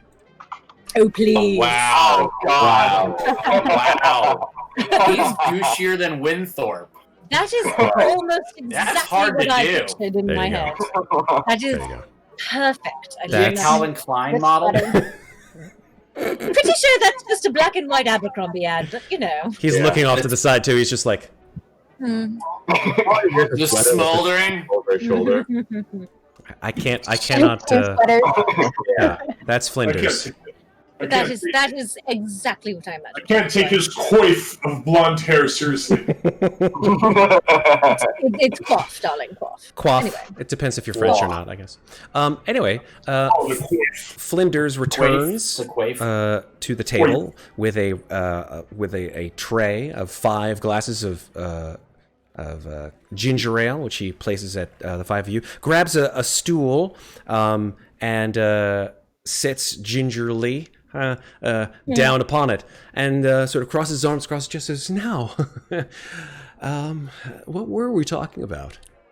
Well, darling, you wouldn't have come over here unless you had something to say. So why Well. don't you tell us what you thought, what you think you heard, and what you have to say about it, and then we'll go from there. I can understand that a group of interesting-looking individuals such as yourselves have clearly been brought in by the dean. Yes. Would make you say that? Well, of course, my friend here is here for a job, and Well, I mean, Henry certainly is. He works here, but I mean, I understand. I guess. I have my little fingers in lots of little pies, so to speak. Lots of people who keep an eye out for me in lots of places, and well, I just have my way around. I guess people per se. very hard to keep your hands clean with all those fingers and all those pies, Tony. Also, Yeah. long as it's not pecan pie, at least. He doesn't quite get the reference for any of the things that you're saying. He's just sort of like squinting back and forth, like in a sort of Carrie Elwes kind of way. And he says, "Listen, I just wanted to sort of get an understanding of what it is that you 6 or into, and maybe I could help you in any way I could." I sort of lean over to Winthorp, and I'm like, Flinders. Do we know any Flinders? No. Never heard of him. I I know Vanderbilt. He's a good friend of mine. How is old Vandy doing anyway? I haven't seen him in a Cranky as all hell, as usual. Oh, just the way I like him. You know the Vanderbilts? Yes, very good friends of mine. Passing Dr. acquaintance from Nathaniel me. Winthorp, by the way, yes, those Winthorp. Yes, doctor. And Madame Eudora Adler of the Manhattan Adlers by marriage, but you know. And I'm surprised you haven't recognized my other colleague over here, Miss Vera O'Day. He looks at you for a second, Vera. He says, "I'm sorry, should I know you from somewhere? You obviously don't take many people to the film. I want to insight check if he's just being a dick. Okay. Go ahead and make it. Is that a psychology roll? It is a psychology roll to determine if anyone is just being a dick. Does he honestly not know who he is, or is he just being a dick? Go ahead and make a psychology roll. Can I do that as well? Yes, absolutely. Fail. She got it. Hell yeah. I didn't fail. Also got it. I extreme pass. You and Clade both can determine that he is not being a dick, that he doesn't know who this person is by their name. How refreshing. Interesting. Clearly doesn't watch television.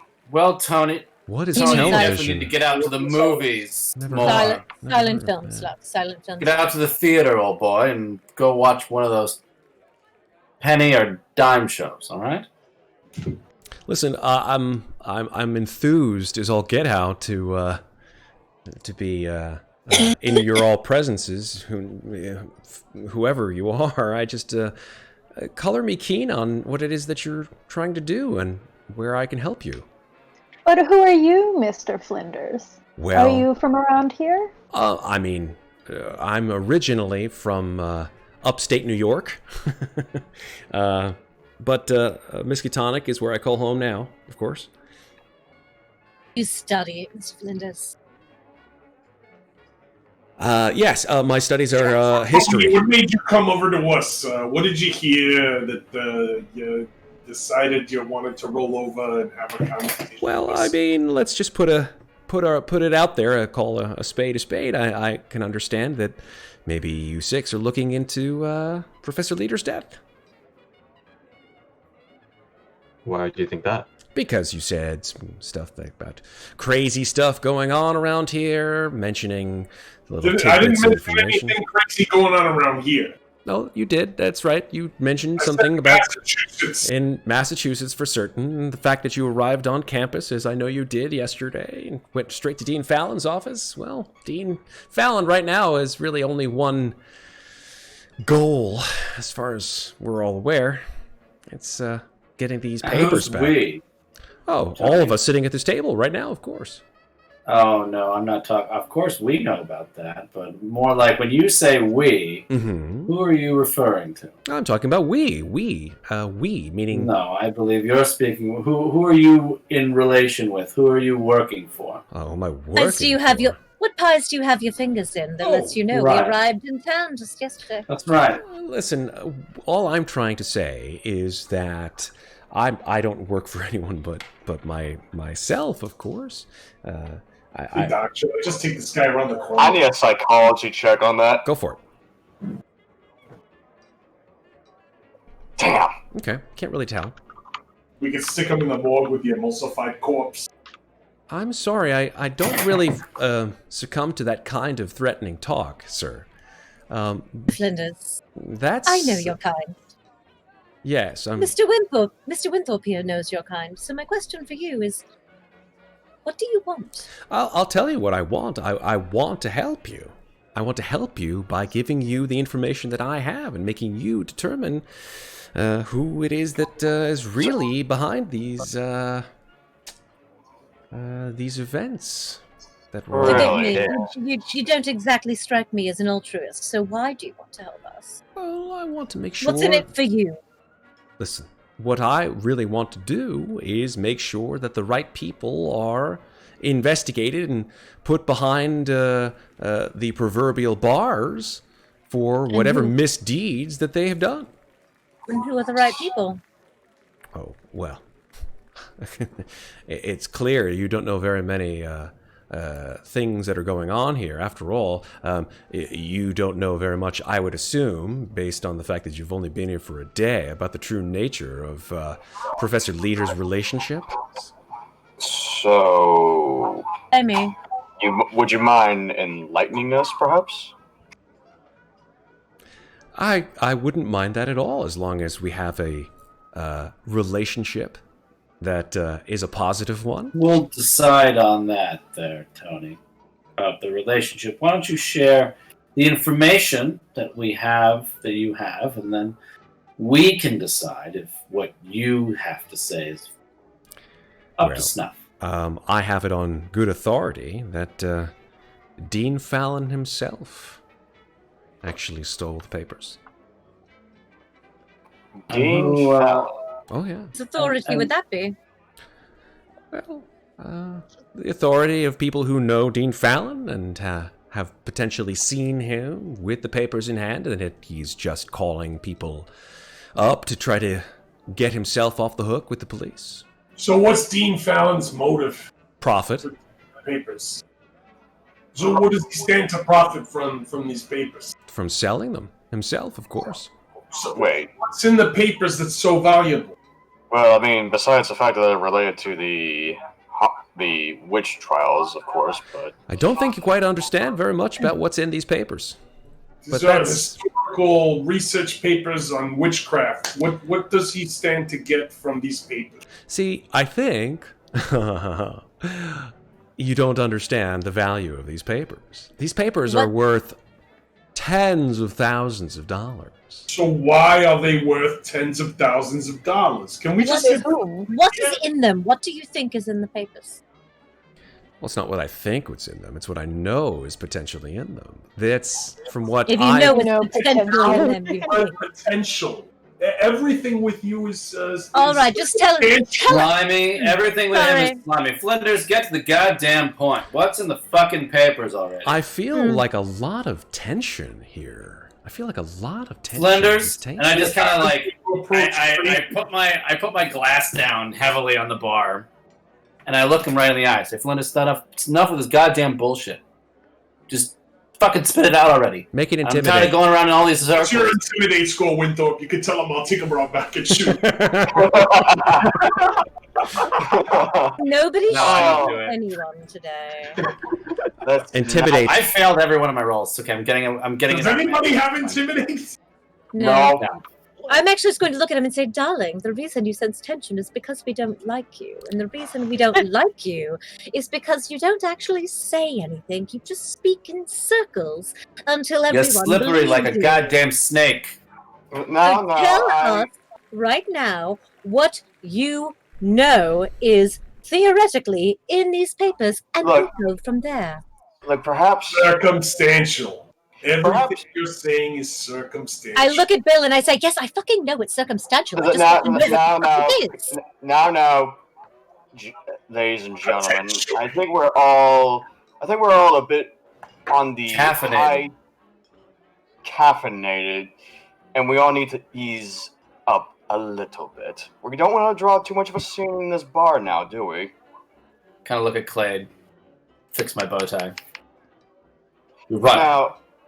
Now, I apologize for my other friends, but you understand that we're all in a bit of an odd situation, as is, given we just came here, and given this odd job that we're doing right now. Perhaps, at least do us a solid, and at least provide us with the information to us as is. I'm doing my best to do so. I'm only doing this out of my own good nature, but it seems like you guys are getting very excited. Well, how about I buy you another drink, and perhaps... Winthorp just makes like a large huff noise and walks towards the end of the bar to get Dave to get him another drink. I go with Winthorp. Okay. I look over at Winthorp and I'm like, a good guy doesn't have to say that he's a good guy or that he's good-natured. He just is good-natured. Everything about this guy stinks. Look, Anthony, I'll just buy you another drink, and perhaps I will, That's very kind. I appreciate someone of a true intellectual nature that I could be on the level with. Do I hear that? I roll my eyes massively and mutter under. I looked at him and I said, just so you know, I have a master's from Barnard. And I wander off and I walk over to Bill and just sort of lean into him and say, Bill, I'm fully aware that he's an artist.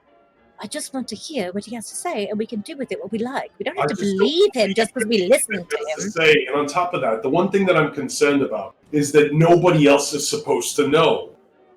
That's why The reason the body wasn't even investigated, they didn't do an autopsy on the body, was because they didn't want to get the police involved.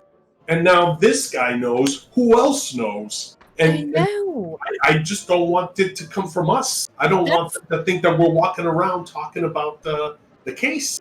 That's why I want him to tell us whatever it is he knows or thinks he knows.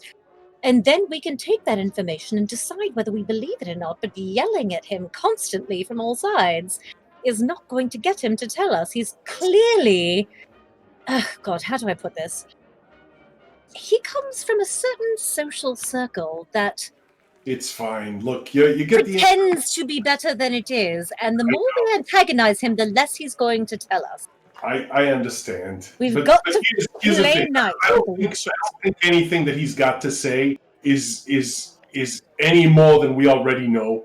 So I'll chill out. I'll flush his head down the toilet after you're done with it. Do whatever you like when I'm done with him. I just want him to finally spit it the fuck out. Eudora, And then we know what it is. I completely agree with you. I want him to spit out the goddamn words. Well, let's go back. He's chewing on it. He seems to like Henry, and if he doesn't speak to Henry, then I'll use my other talents. But let's just go. He takes the drink that you've offered to him. Give me that flask, and I'm pouring myself another fucking drink. He takes a sip of the ginger ale, and he's like, "Oh, that's very refreshing." Hard success. I once again. I take a drink from the flask in the middle of the bar, and nobody notices. Not a single person, even the people sitting right next to you.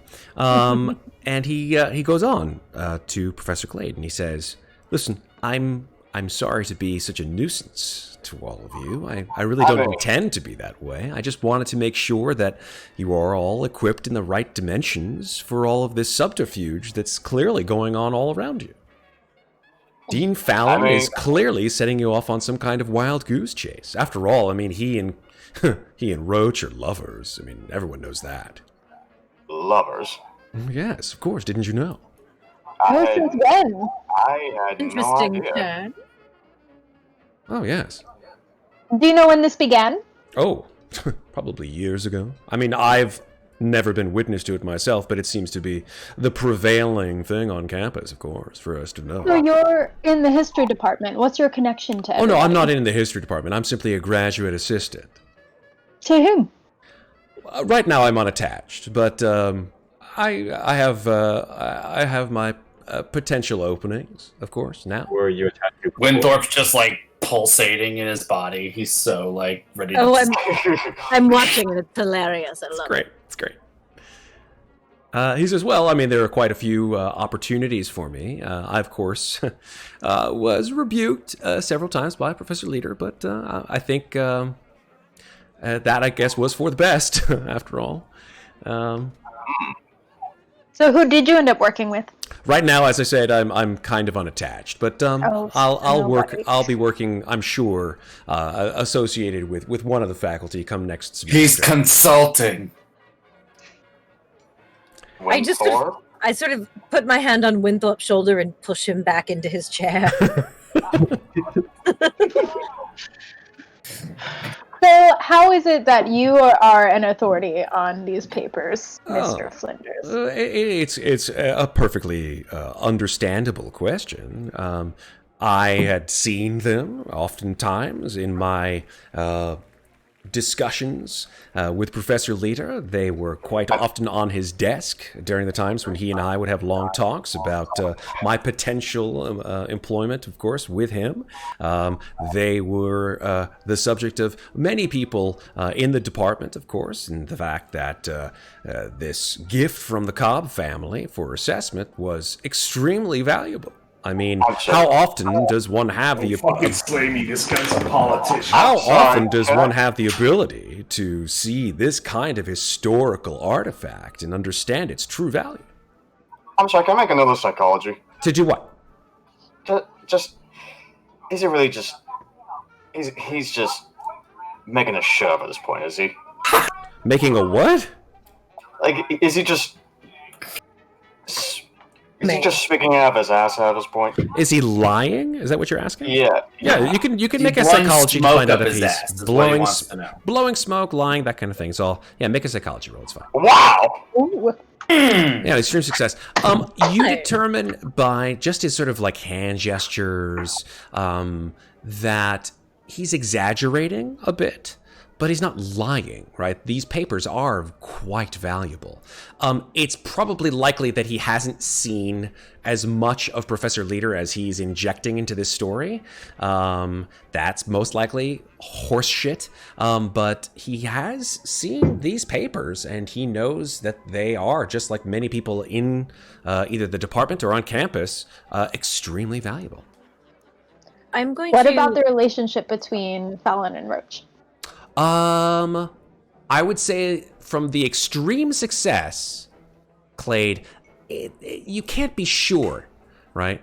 But it seems like a tall tale, maybe.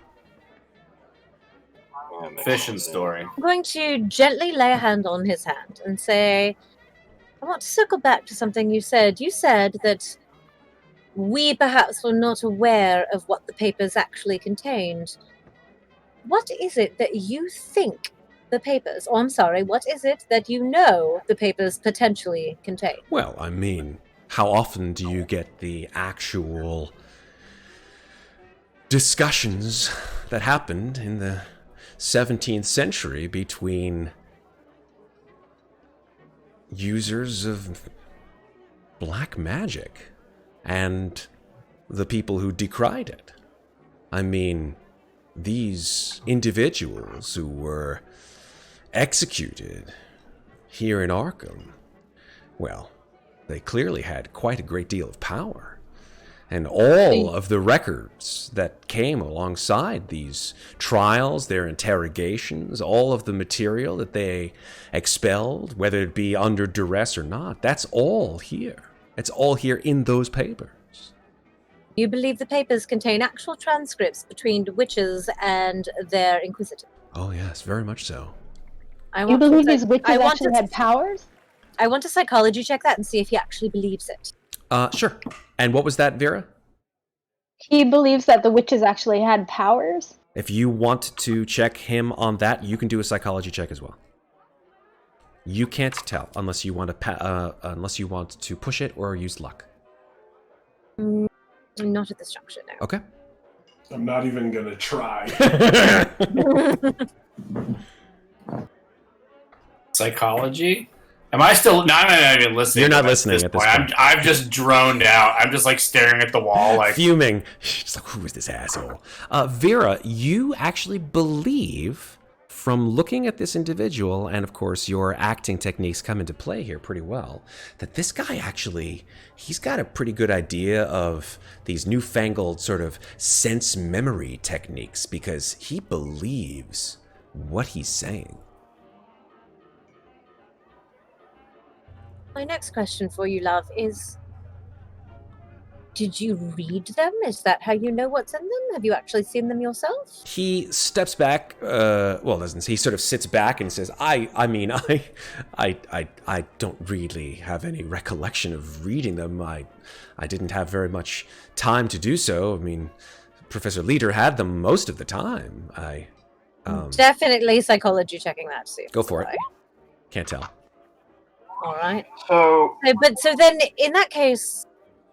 Why do you believe that that's what they contain? Oh, I mean, Professor Leader spouted about it all the time. And so did, of course, his assistant, that Amelia. Oh, Miss Court. Yes. But everyone knows her, her family, whatever. So have you heard about it's a sore spot for you, isn't it? I mean, that's the only reason why she got that position, honestly. Oh, it's her family and not her brain. Hard to believe that a woman could be smarter than you, is it? He smiles at you, like, broadly, because he knows this is a trap. And he says, I would say that she's extremely on the ball. But she had her connections, of course. What's a diplomatic answer? Politician. That's the one with all the fingers in the pudding, huh? Mm-hmm. Okay, so it's all circumstantial. If you decide to believe that, of course. I don't decide to believe. My hand is just ringing on the bar. I still have my hand on his hand, and at this point, I want to psychic scry on him. Okay. Psychic scry. Nice. Good Super call. duper. All right, Yeah. so for this, I believe we said that it works. You get sort of an idea of a certain period of time in the recent past, but it comes at a cost of both your and his sanity. 1d4 to each of us and 3 magic points. So that's great. Go ahead and make your sanity removal. Was it 1d4 or 1d3? It's 1d4. It's 1d4. It is 1d4, that's what I thought. Okay. Oh, So there's Damn. 4 Twice. sanity from both of you. So he's Yeah. sort of like, when you look at him, there's like an electric shock, almost like you just touched like one of these newfangled electric fences that goes around properties, and he just goes, "Ah." And looking for anything that involves the papers. wow, Iron Wolf immediately redeeming 500 points to have you gain back 1d4 sanity, and it just says, fix it. So roll d1d4 to see how many you get back. Iron Wolf, you are absolutely my favorite forever and ever. Let's see if you get 4 again. Okay, 3 No, I out of get 4. 3, but that's 3 out of 4 ain't enough. bad. So a net loss of 1. Same He thing. still loses 4, though. No, right? no, He's- no. He's still, no, the character still loses 4, yes. Okay, I'll go for that. That's fine. Actually, that's more interesting to do it that way. So like you touch him, you just sort of like concentrate, and it's like that scene in The Dead Zone where like when Christopher Walken like touches his hands and just goes, and both of them reel back for a second, and Anthony Flinders just like he touched a live wire for a second, and he goes and then in your mind, Ms. Adler, just for about 3 or 4 seconds, you see Anthony Flinders at night trying to unlock a door to a house. You're not sure what house this is, but he's trying his best to unlock a door, and he's unlocking it without a key. He's trying to unlock it with sort of like a bobby pin and a knife. And he is struggling to do so. And as he does so, this is outside, by the way. As he does so, it starts to rain, and he's like, God damn it! And he tries a little harder, and then there's a noise from inside the house, and he runs. And that's what you see. Dang. And I'll remember what that door looks like. Sure. Excellent. Okay. And then he sort of starts back, holds his hand for a second. He says, "Ow, that hurt. What was that?" I'm holding my cigarette, I'm kind of terrible. moving around where the hand is, and just like, watch your hand, man. Oh, I'm sorry. I guess comes with the territory. Yeah. Anywho, I guess me letting you know this information is just kind of where I was supposed to be. I guess we were just at the right place at the right time, but by all means, if you find out any information. I am 100% psychology checking that one because he's already said that he knows where we are Go ahead, make a and what psychology we've roll. been doing. Yeah, he's clearly just saying it out loud, but he Completely full of shit. 100%. He says, I mean, it's just like, if you have anything that you need of me, whether it be, a ways around campus, or if you guys come across any kind of leads, I'll be more than happy to share mine if you share yours with me. Yeah, of course. It was a meeting of fate and all that bullshit. Yeah, Absolutely. we'll let you know.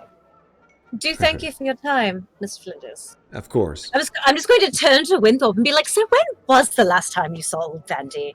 It's been a dog's age. It's not even looking at Flinders I anymore. just breathe out and just look as Flinders is leaving. I say, through your gritted teeth, enjoy your evening. And then I look at Madame Eudora and I just say,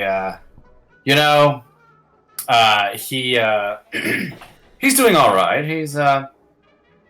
He's been really busy trying to figure out a place to make a university for himself. He's still that old gas. Ugh. Yes. Too bad Danvers didn't work out, isn't it? Yes. I had high hopes for up there, but, as I always say, keep on trucking. That's true. There's always Connecticut, as they say. Connecticut? Indeed. Okay, so he walks away, sort of giving one last glance at the six of you at the table, and then opens the door to the bar and leaves. Well, clearly, that guy was a piece of work. Well, he was deeply full of shit, and apparently has recently tried to break into someone's home. What makes you say that? And it started raining, so I think we should figure out how recently it rained. And that would tell us how long ago he attempted this little excursion. Did he also mention... Hey, Dave. Yeah. What's the weather been like the past few days? Has it been any days that have been raining the past week? Let me think about this. I mean, it's been raining on and off for the past... kind of never stops in messages this time of year, October and all. But, I mean, any day specifically you want to know about? The evening storms, unexpected? Unexpected? Let me think this. Let me think and come back. Is that cool? Absolutely, love. I know you're Sure. Yes, Dave, of course. Thank you. Your candor is wonderful. We appreciate you. Thank you, Dave. So, if what you say is true about our quote-unquote friend Anthony, you think Tony. Oh, he's definitely a Tony. I'm messing with you, Henry. I don't like the individual. Please continue. Well, Sorry, I'm not regardless, normally that rude. He just rubs me the wrong way. Oh, he's so slimy. And Dear Amelia did say we shouldn't listen to him, but it couldn't help himself. So, which house do you suspect he was trying to break into? Maybe related to our dear old professor that... Oh, I mean, that would, of course, be my first assumption. If not his, then, I don't know. Did you recognize the door? If I saw it again, yes. He comes across as a nobody. Was it in the front or the back, by the way? I'm sorry. It seemed like it was the back door. Like there was no sort of front yard. It seemed like it was the back door. Could I use a tracking skill Probably the back. on this? A tracking skill? Yeah, like a conversation of maybe track the door down. I mean, it would be difficult, but I would say that you'd have to go like looking through the neighborhood for a door that looked like the one that Eudora has seen, right? Visually has seen in her mind. You haven't. That's a lot of doors, right? This is Arkham. This is a whole city. Did the door look old in any way? Were there any discerning marks of the door? It was a red door. Okay, that's a start. Well, what I was going to say is if I describe the door to Roscoe with his knowledge of art and antiquities, if he would have an idea of sort of the architectural period of the door.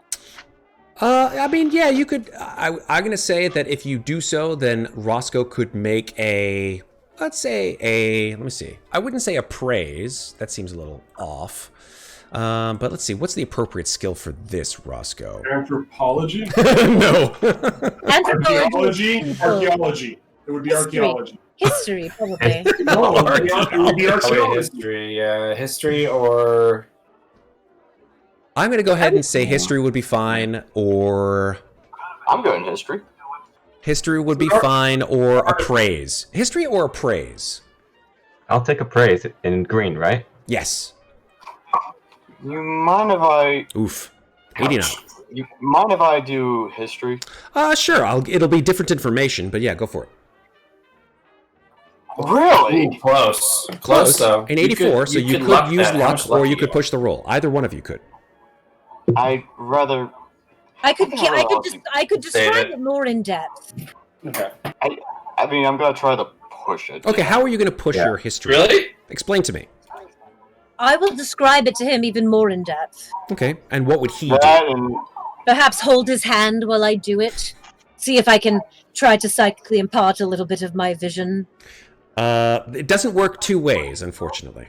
I mean, I would like to think But I I might. know. But you could get. Did she draw it? You could definitely psychically scry on him to find out information about. No, I don't Clade. want to do that for Henry's brain. But I could sketch it on a cocktail napkin. You certainly could. You could do that. Or a That notebook. would- I have a notebook. What am I talking about? Drinking. I'll sketch it in my journal. I'm just drinking a little bit more on the gin. Mm-hmm. Like, Of course. Wait, you're drinking? I got. Well, I mean, apparently the fellow bought us an extra drink of gin. Okay. No, he bought you tea, and I don't think he bought us gin. Really? Ginger ale. Ginger ale. Screw it, I'm putting on a monocle. Oh, there you go. Alright. All right. And I will draw I it like in that my look on notebook you, and show Henry. it to him. Don't take that off. That monocle is so you. All right. So that sounds like. I love that, by the way. Go ahead and make a pushed history roll. Remember, of course, that. Oh, there we go. Yeah! There we go. There you are. Beautiful. Yeah, Beautiful. the monocle works! Very, very nice. Okay, I cool. try the appraise as well. You can. Or do you want to do the appraise roll? Because it will give you different information than Clade's extreme history roll. Yeah, that's what I'm aiming for. Okay, so how are you? Are you going to push it, or are you going to use luck? What are you going to do? I'm going to push mean, it, going to I'm drawing, also showing him the drawing as well. and finishing my ginger ale. Mm-hmm. Yeah, and just going to try and rack my brain on this one. Not Okay. necessarily my forte. Okay, so you Very both good. get, after a certain period of greater investigation, especially with Eudora describing this door from her vision in detail, drawing a decent sketch of it on this cocktail napkin, perhaps, going through several different drafts of it. No, that's not the way it looked. No, it had this kind of marking on it and stuff like that. So the handle was a little bit higher. Exactly. I love it. Bringing up the columns, perhaps. You can determine not only was it not a building that seemed like a campus building, but in fact a door to a building that seemed residential in nature.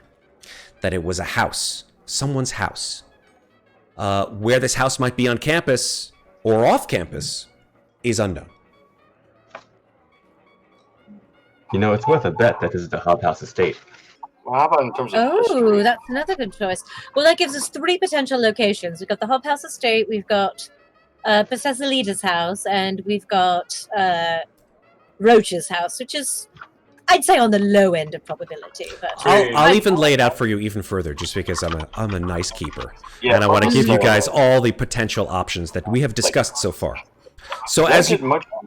So as we've discussed, we have Professor Leader's house, Professor Leader's office, which you guys still haven't looked yet at. that wouldn't be an outside door. That's correct, but I'm just giving you all the potential locations that you can go to.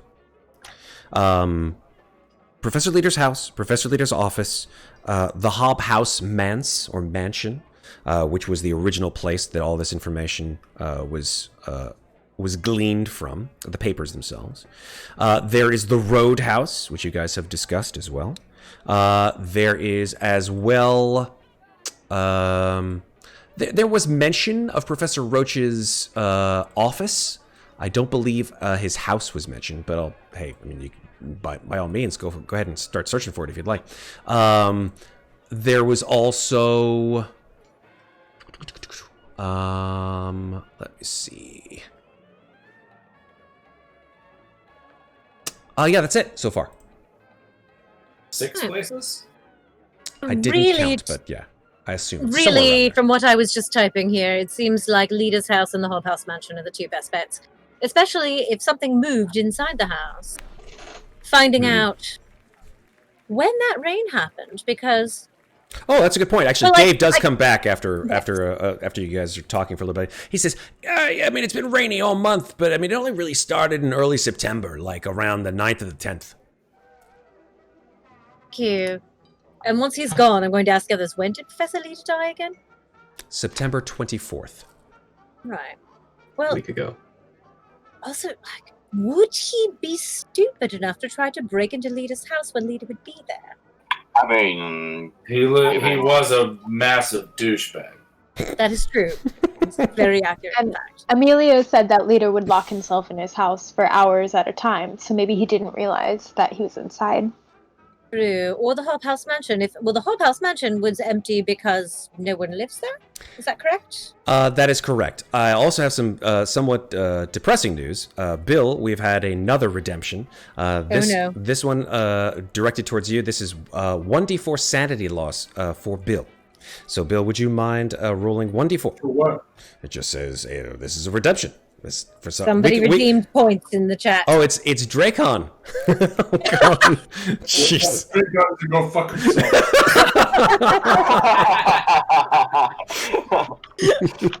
Very in character, Bill. Okay. So we'll manage the RP for it, but go ahead and roll 1d4. I shall return anon. Oh no, he did it again. Come on. I'm not rolling a 1d4. Okay, I'll roll it. It's fine. I'm not taking off the sanity points. All right, well, it's fine. I will. It's no problem. All right. Let's see. 1d4. Boop. I'll stop playing, Matt.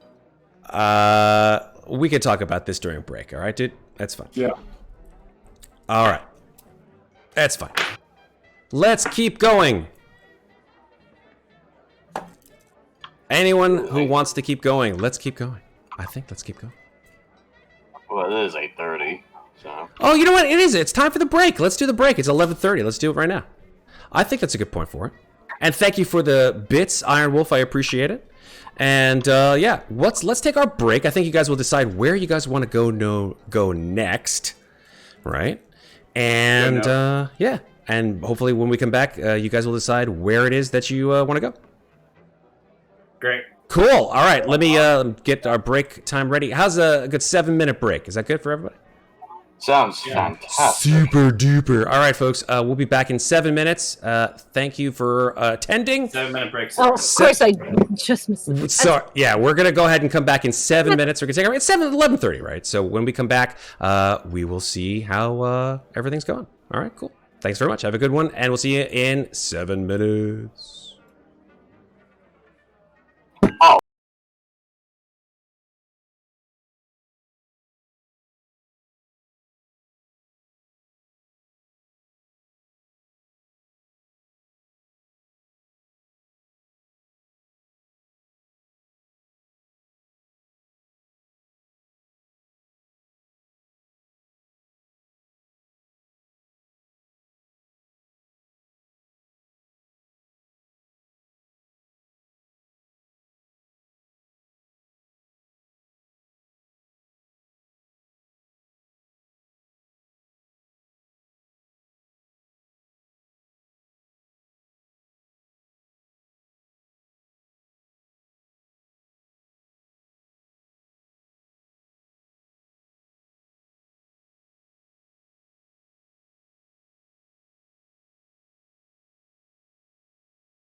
All right, we're back. So, we have returned from break. So, first thing I'm going to mention is thank you very much, by the way, for those of you who have donated bits to our wonderful cause. We thank you, as always. That said, these slices and dices points, these are new things. These are beta, in my opinion, at least in our channel. So we're trying them out. I thought it would be fun, and a couple other people who I talked to also did, to inject a little bit of this and that from your opinion, from chat, to get you guys involved. That said, I think that the points value is a little off, especially for the purposes of what we're trying to do, which is to have fun and not cause any, undue nonsense. We want to keep the story flowing. So, that said, we would like to maintain decorum between our players in chat and, of course, between each other. So what we're going to do is we're going to hold off on all deductions and, as well, sanity injections, shall we say, to our players until further notice, until I have a chance to change the value of these things.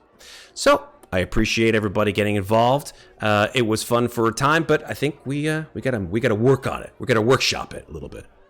But that said, let's keep going, shall we? Okay, so right, where do you guys want to go? You guys are still in the bar. You have chosen where to go. Well, what time is it?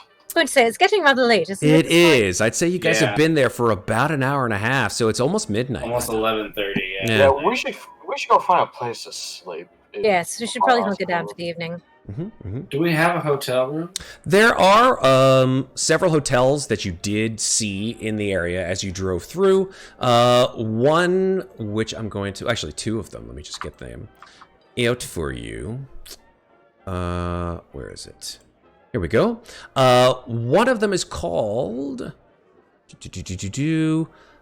the Lewiston House. Okay, that sounds okay.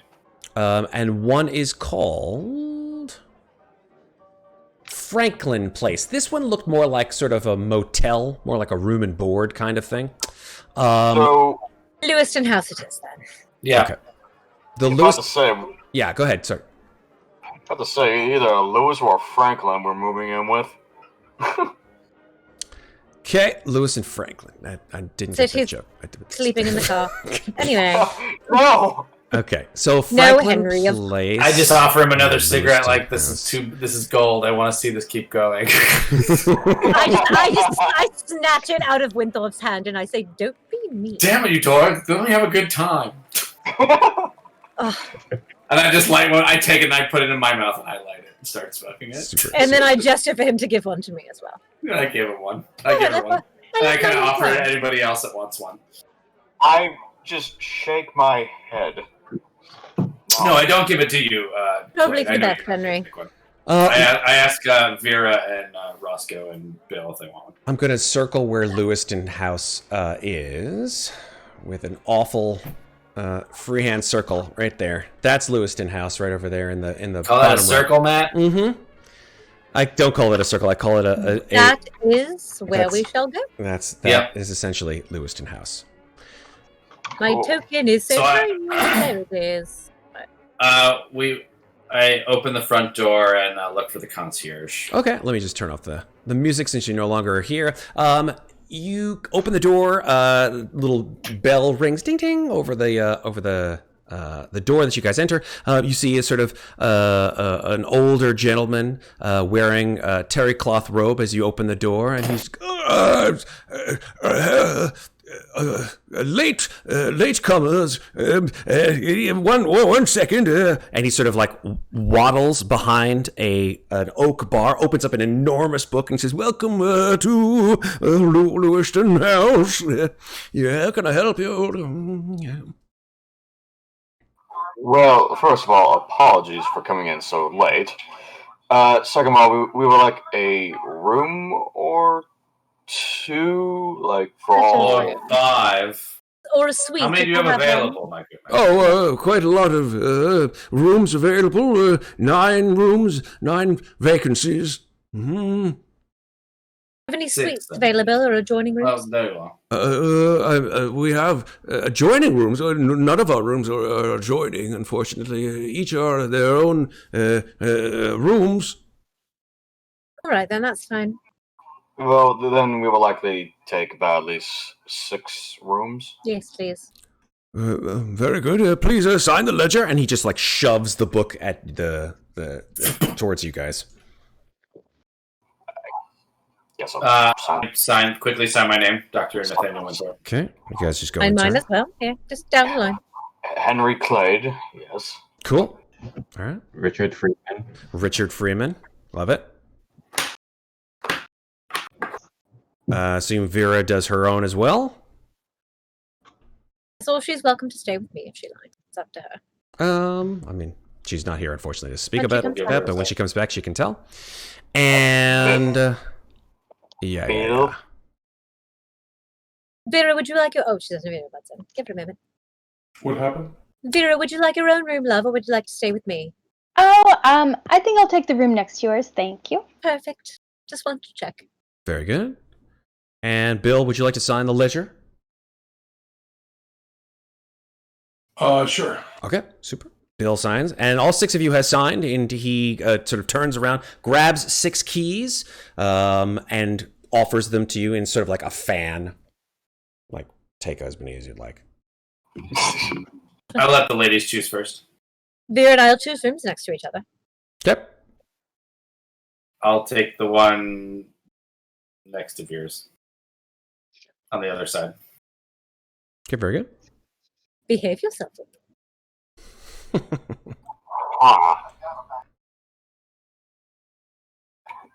Okay, well, guess I'll take the one right next to Winthorpe's. Okay.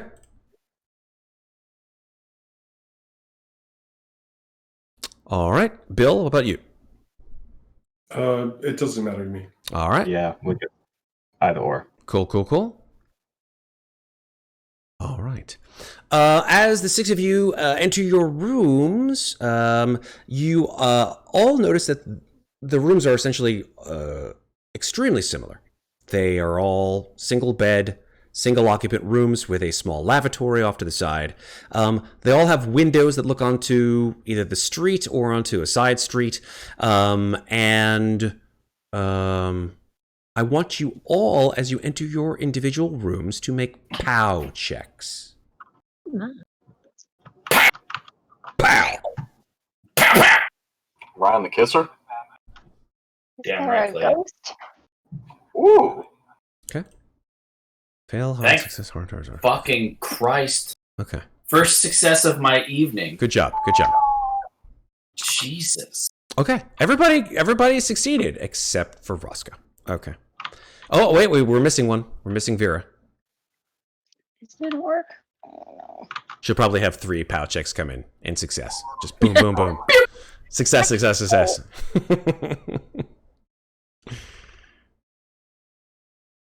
Okay, well, we'll wait for that in a second, Vera. Oh, there we go. Oh my God, more Our success. Oh, God. No, that was the second. The second one doesn't count. That's fine.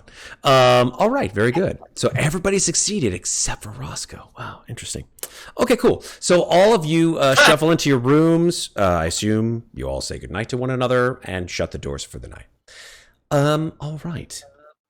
Roscoe, as you enter your room, it's a small room. It's sort of stiflingly warm for October, and you find that to be ever more present in this room. It's just very stuffy. So you open the window, and as you look out, you see very strange. The room itself overlooks the southern part of town.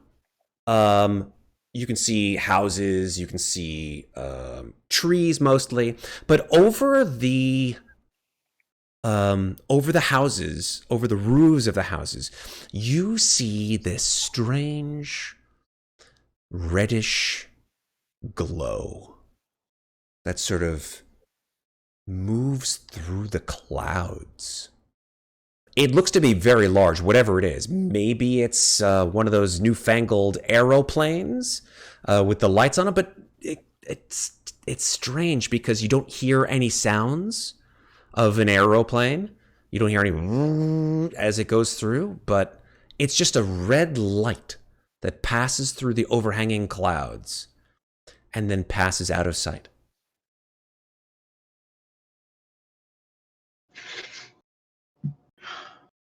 Blink a couple times.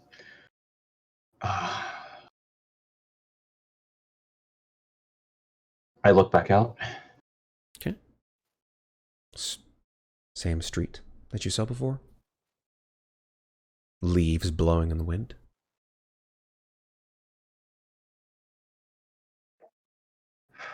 Take a deep breath.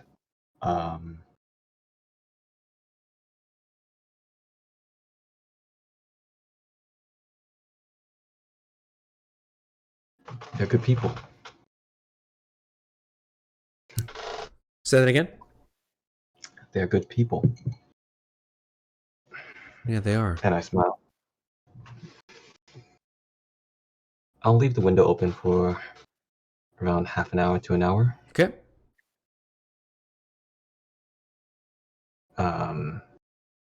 And in my hand, I have my jeweler's loop. Okay.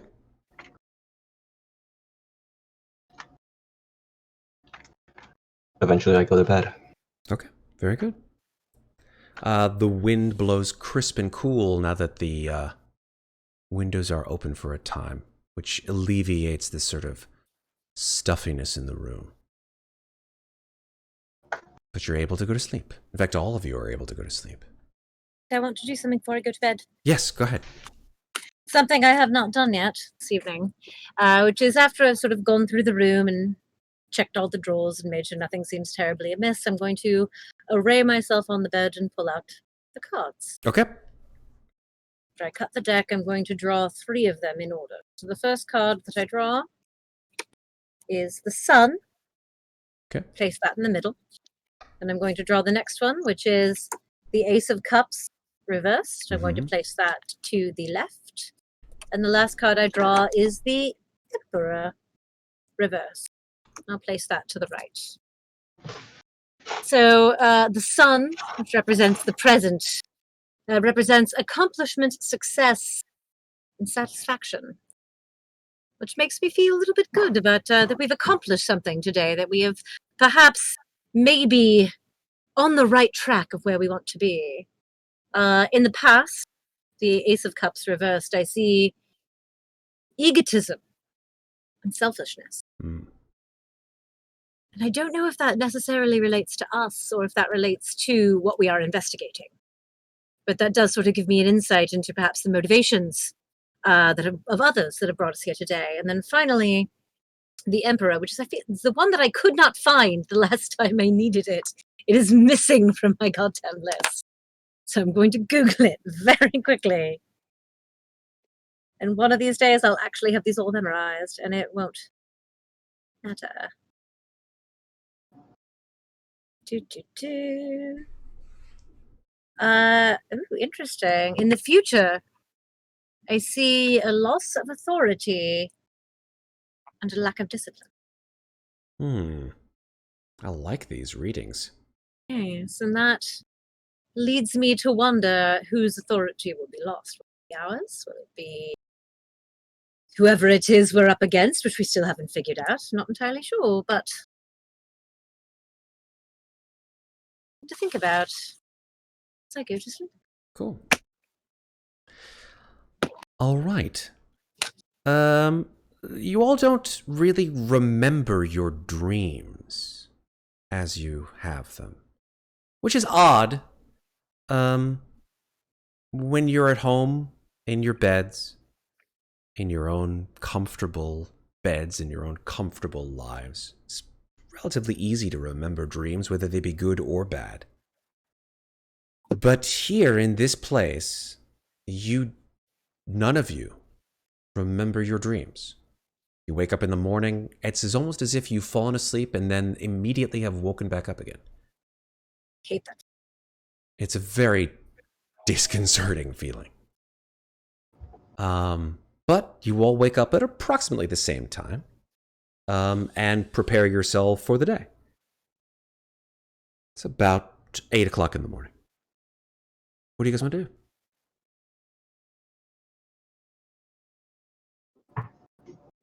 Do they serve tea in the morning? You go downstairs. Does the hotel have a dining room? The hotel does indeed have a dining room, yes. Excellent. Go down for breakfast. All right. Absolutely. They have a continental breakfast, I guess, served in Arkham. They have toast, jam, profiteroles. I don't know, whatever.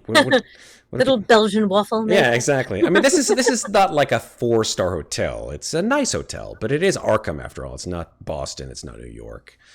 It's not even Providence. So I mean, it is what it is, right?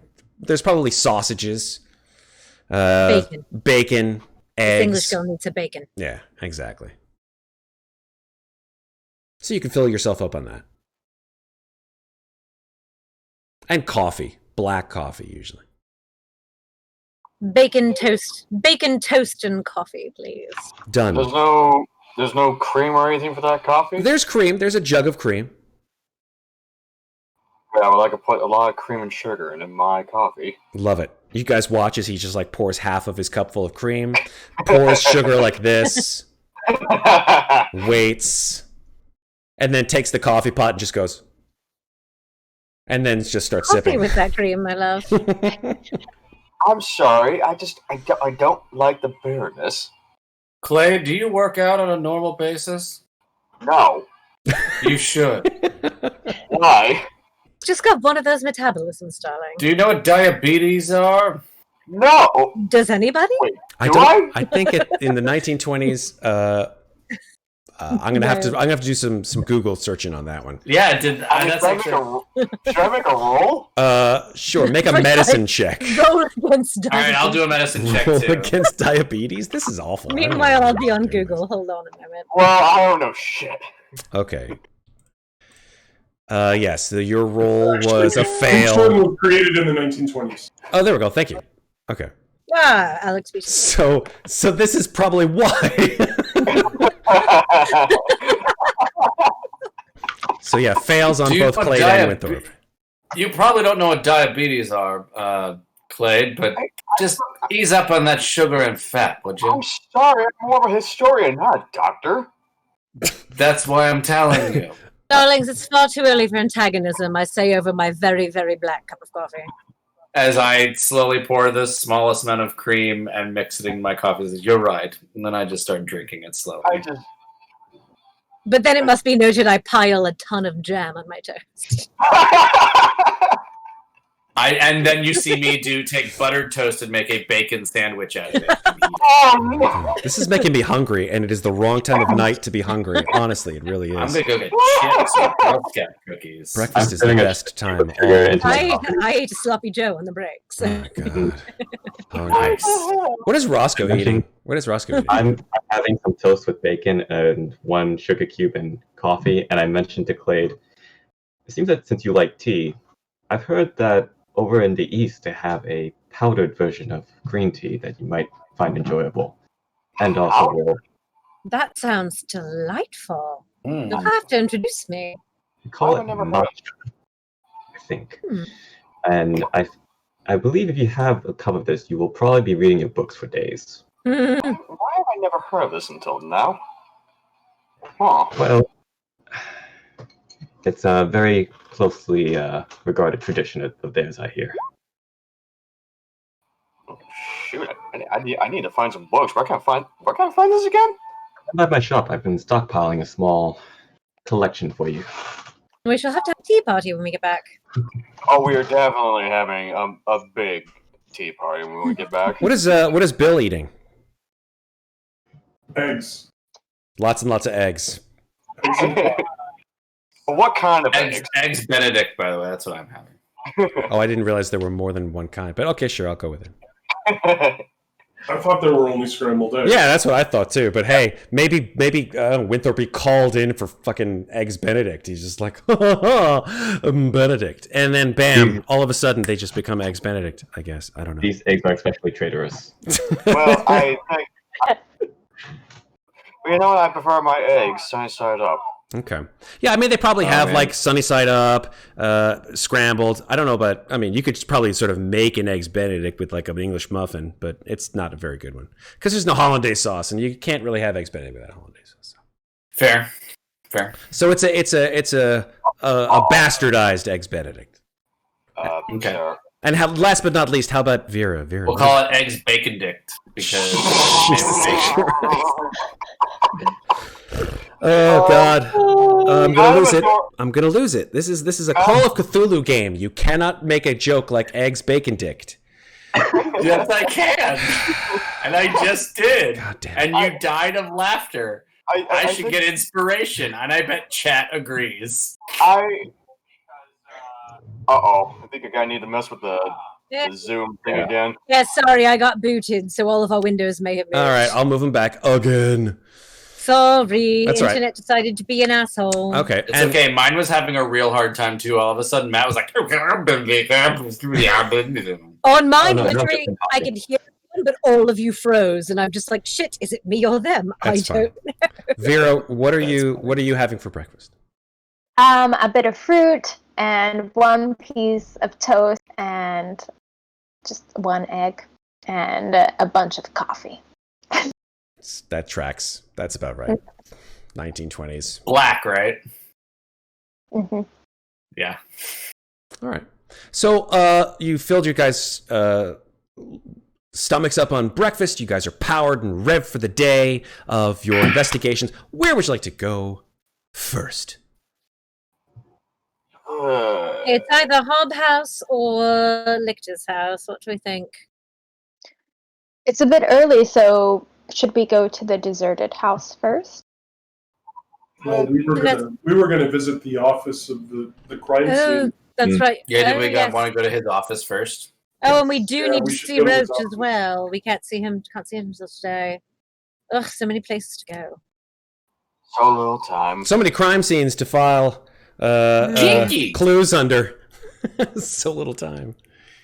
Definitely want to find out what our little friend was up to. Yeah, and what door he was trying to get through. Mm-hmm. How early do university offices open? We could swing around to a few homes, see if we can find the door. Don't just have to go in, just figure out which one it is. Okay. So it was like the back entrance, though? Correct. That's why early is better. Fewer people about.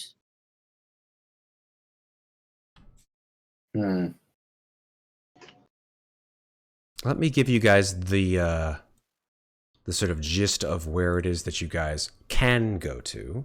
Great. Like I said, there are places on campus and there are places off campus, essentially.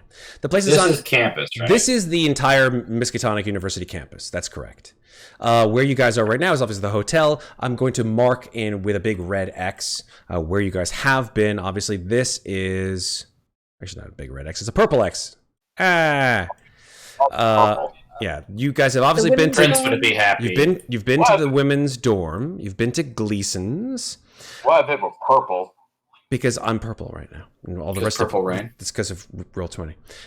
You guys I'm have Peach. you guys have also been to Dean Fallon's office and the morgue, which is both in this building here. Professor Leiter's office is actually in an adjoining building across the way, which is actually, I'm going to circle it right here. It's the building marked C. That's where the body was found. Professor Leiter's office is in there. Professor Roche's office is in So there. that's where the body hit the floor? Sure. Yeah. Uh-huh. Mm-hmm. What you said. And then there are, let's see. On campus-wise, that's pretty much it. Professor Leiter's house is off campus, but not too far off campus, and you could probably discern that by inquiring either with students or with faculty or with staff. There is the Hob House, which is far off campus, perhaps even on the other side of the river, and the Roadhouse, which is a place you have never been because you have only heard about it once. Road. And that's also off campus, yes? Most likely, yes. Well, then I suppose we ought to start with what's close and make our way out of town as the day wears on. All right. Sounds good. So it's either Roadhouse or Butchman Faced It. The other place, right? Oh no, this is where we would end up last if we wanted to start. Oh, sorry. Close. Start soon and go out. Okay. Be leader's office or go talk to Roach, or both at once. Split up, whatever you want. I'd say leader first if we can, at least his office, so that we don't have a bias from Roach. Probably would be a good idea, yeah. Sounds good to me. Excellent thinking, Roscoe. As usual, on the ball. Okay. So you guys leave the hotel. You've parked your car on West Church Street, by the way, where I've pinged here. Right there. Oh, there we go. That's right there. But I'm assuming you guys walked to the hotel, assuming that you knew where it was after you saw it. It was very close by. So it's up to you whether you want to take your car there, whether you want to drive there, whether you want to walk there. It's up to you. I'd walk because we'd have to walk to if we're going to the office, which is right. Mm-hmm. It's like we'd have to walk further to the car than we would to the office. From where we are. Correct. Yeah. Then I'd say walk. Maybe see something interesting on the campus along the way. Very, very good. Okay. A little bit of student life. Yeah, I mean, the morning is certainly much more filled with student life than was the afternoon, evening, and certainly late night. You do see students walking with book satchels in hand to various buildings along campus. They're dressed in the appropriate attire that 1920s students would be wearing. Prim and proper suits with ties, sweater vests essentially for the men, for the women, blouses with skirts, not in any way flattering, unfortunately, for the ladies. Very academic, very prim and proper. Hair back in a bun for those of ladies with the longer hair. For the shorter haired ladies, the sort of more bob cut ladies, they are still trying to be fashionable after all in the 1920s. Those students are all walking to and fro on campus. And as you walk from the hotel to the building that houses Leader's office, you do see a large statue that is at the north side of campus, right about there. It's a statue of a man with his hands sort of like looking out into the distance with his hands on his hips. Can't say very much more about that, but it's sort of a bronze, tarnished statue on a pedestal. And from where you stand, you can't see the name or anything on the pedestal itself. You do see that one of the shoes of this statue has been rubbed so that it has become, instead of tarnished and green, just golden. Is it facing us or facing away? It's facing you, yes. It's facing the middle of campus. You're all right. Do we happen to see Mr. Flinders or Miss Amelia about anywhere? You could make, all of you if you want, you could make spot hidden checks.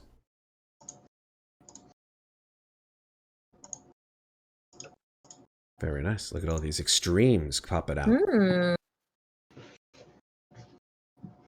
Wow, 3 extremes. Ooh, and a hard. And a hard success. Man, we are so good. 1, 2, 3. Goodness gracious. Okay. Yeah, 3 extremes, 1 hard, 1 success, 1 fail. Bill's too worried about, I don't know. What are you worried about? Why are you not able to make this by hidden check, Bill? I don't know. Nova. Exactly.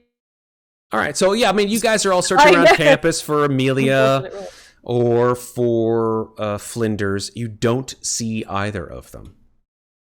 You see other students, obviously, but no one matching those 2 students' descriptions. I feel like all of us should know what kind of person Flinders is and know how to look for them. I think so, yeah. I mean, they all... that means he's just not here. A lot of students kind of match Flinders in a way. They all have that sort of preppy look, like super prep with that, that college sweater, super dapper look to them, very Gatsby-esque, but none of them are, of course, none of them are Flinders. He radiates degrees. Exactly. All right, so you guys reach the building that has Professor Leader's office in it. I assume that you go in. It is the morning, so you do see students running to and from class. Clearly, class has just begun. But you're able to see a directory on the wall with all these different names on them, different professors of different types of education, whether it be history or literature or the arts. That seems to be where all the classes that are taught in this building. Can we just go to Dr. Leader's office? Yeah, it seems like nobody's stopping you. Cool. I say that's Dr. Leader's office. What was that, Clade? that. Let's get going. Cool. All right. So you guys walk up to Leader's office. As you approach where you assume to be Leader's office, you see that there is a man standing outside the office, and he is scraping off the painted gold letters on the door glass to Leader's office. And as the six of you approach, he sort of looks at you in your direction. You see he's sort of like a heavy-set man. He's got a 5 o'clock shadow. He's got a one of these, like, not a baseball cap, but one of these sort of like, what do they call those caps with the, like the newspaper guys all have the news. Belly cap. Yeah, there you go. And he's sort of, he's got overalls on, and he's got a little stick in his mouth, little, Toothpick, thank you. My mind is going. I don't understand it. And he's just sort of looking at you and says, and he just continues to scrape the letters off the door. You mind if we get in there? Huh? Looks up at you. Morning. Here to- Sorry, madam. I was going to say, we're here to inspect the office, if you don't mind. Can we just get around? Inspect the office? Yes. No one told me about that. Well, you could inquire with Dean Fallon if you like. I mean, I was told to just get this office ready for Professor Roach, because it's going to cost me some time. I mean, you can continue your scraping. We're just here to look about for a moment. All right, fine, whatever. And he opens the door, and he opens the door and pushes it open. You guys see a small office affair, single desk, some filing cabinets, and a fireplace against the wall. 2 windows that overlook the town green, the college green. Now on the wall is a shattered mirror, which still hangs on the wall. And silvered glass shards are sort of not only hanging in the frame, but littering the floor. And behind the desk, you see a crude chalk outline that has been drawn depicting a body. The lines have been sort of smudged a bit. Not quite sure why. That's what you see. So I look around for anything of interest. Okay. What do I roll for that? You could make a spot hidden check. Absolutely. Oh my god. I push it. Okay. How are you going to push it? By looking harder. Can you give me a little bit, like, are you looking through certain boxes? Are you overturning the desk? What are you trying to do? Turning the books on the shelf. Okay, so you guys watch and taking a little bit more time. Okay. Okay, so totally fine. I don't find anything yet. I got it.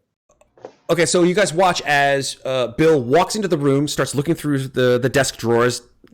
God damn it! Open some of the books, starts leafing through them, pops them down on the desk. An enormous cloud of dust sort of like appears from where you have no idea. Maybe this desk has just been like this for God knows how long, a week or so. It could be pollen, whatever it is. The guy at the door is like, "Hey, what are you doing in there?" Inspecting the office, like we said. You're making an awful racket. Sorry. All right. Sure. He stands up and he walks away. You mind if I try to inspect through like the professor's like, see what kind of books does this professor like have around the office? Anyways? Many books about colonial history, Civil War history of the region, all historical novels or treatises or papers, all about New England history. Anything related to the solemn witch trials? Make a spot hidden check. Here, I thought it would be a lot. Never mind. Okay, hard success. Yeah, I mean, you do happen to see quite a lot of books about witches, the occult, demonology, things of that ilk, all along sort of one side of the bookcase. Ma'am, check this out. Apparently our professor here was definitely interested in this sort of, well, witches and whatnot. As you, Clade, start to sort of like point these books out to your cohorts here, you happen to notice that alongside one of the shelves of all this books on witches and demonology, there is a matchbook. A matchbook? A matchbook. And I'm going to give you this matchbook handout. Huh. Try to gingerly pull it out. Okay. It's a matchbook. Yeah, it looks exactly as what you're looking at on screen. It's like Coca-Cola with a twist, Lucy, is what it says on it. Interesting. Ooh. Amelia did mention that he was a bachelor, but may have had some interactions with other women. Question is who? What are the rest of you guys doing? I'm going to go look at myself in the mirror. There's very little left of it, to be honest. Okay. There's just the sort of shattered glass that's sticking into the frame along the edges, but most of it is on the floor. I'm going to sort of look at my own reflection in the shattered glass that remains. Okay. Didn't what happened to the corpse downstairs happen because of the mirror? Something to do with the mirror? I'm trying to remember. That it came into him through the mirror or something? I could be wrong. Don't think that was ever stated, but that's a potential for anything. I'm not sure what you mean by that. I'm not meaning anything. I'm asking. Good theory, Bill. I recall last session towards the end was like something about Dr. Winthorp presuming that whatever happened came through the eyes. That's right. That's exactly right. So whatever happened came in through his eyes because his eyes had been essentially just turned into goo and put onto his cheeks. So that's why he was so intensely interested in the eyes. He said whatever happened, it came in through his eyes. I think that might be what you're thinking about, Bill. Right, but I don't remember whether a mirror was mentioned or not. I don't believe a mirror was mentioned, no. But it's a good idea. It's a good theory, Bill, for what you've seen in this room. It's not a bad thought. I wonder how two and two together and the mirror line up.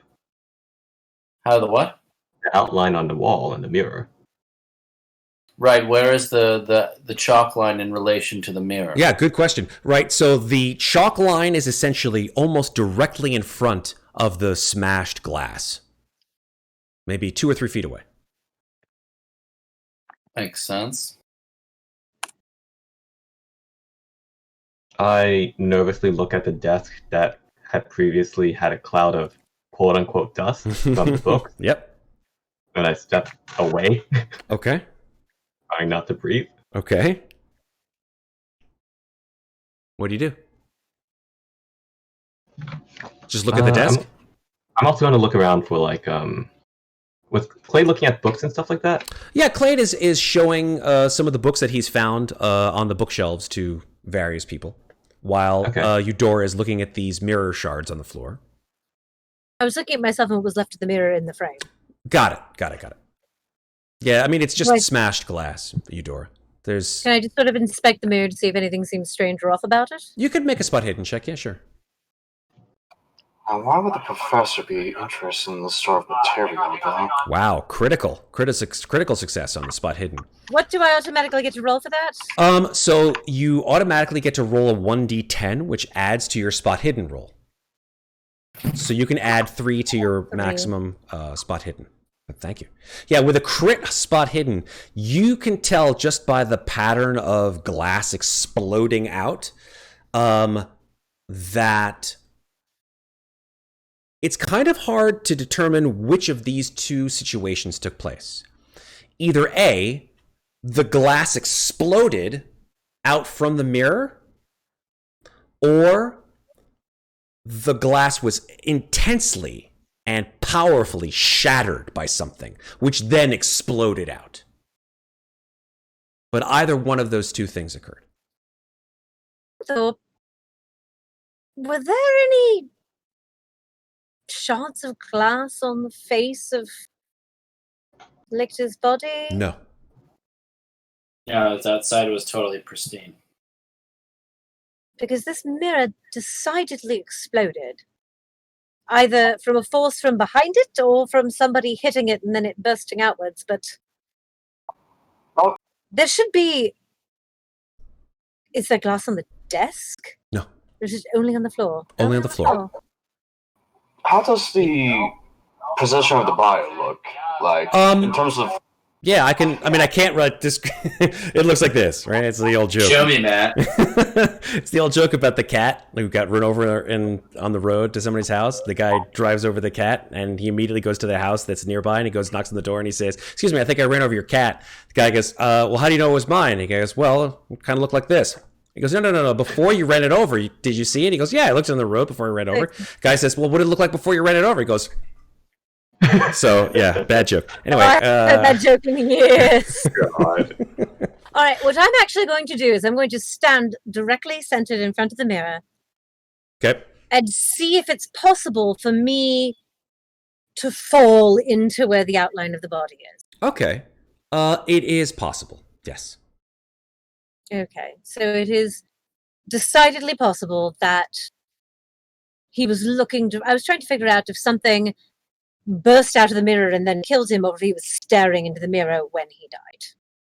So it's possible that he was staring into the mirror when he died, because he could have been standing right here and landed right there. That is correct. So if something came out of the mirror and punched him? I don't know if it punched him. It definitely entered into his eyes and melted his insides. And that's horribly disconcerting. Well, To put it mildly. I mean, it was black ichor and goo in his insides. I mean, we've seen our fair share of crazy and whatnot. Just, I wonder what kind of crazy we're kind of dealing with right now, though. Otherworldly. How fun. Oh, gee. Vera, what are you doing? Well, let's try to look in his desk drawers. Cool. So you open one of the desk drawers. They're all unlocked.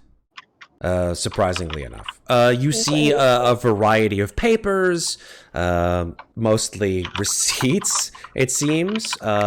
You see some notes in a hand you don't recognize, most of which are just reminders, like to-dos, that kind of thing. But you do see the fact, make a spot hidden check, actually, before you do that. Go ahead and make a spot hidden. Yeah, you don't notice anything weird about these papers. They don't look very old. They seem relatively normal. They maybe seem like either students' papers or something like that. But nothing untoward. Pens. Yeah. I'm gonna try and help her. Are there receipts from the Roadhouse? Actually, that's a really good point. You can make I'm going to allow you to make a pushed roll on that spot hidden if you so desire. But tell me what you're looking for specifically. I guess I'm looking for receipts from the Roadhouse or information about Lucy. Okay, got it. And would I roll the purple one? Nope, just roll spot hidden again. Okay.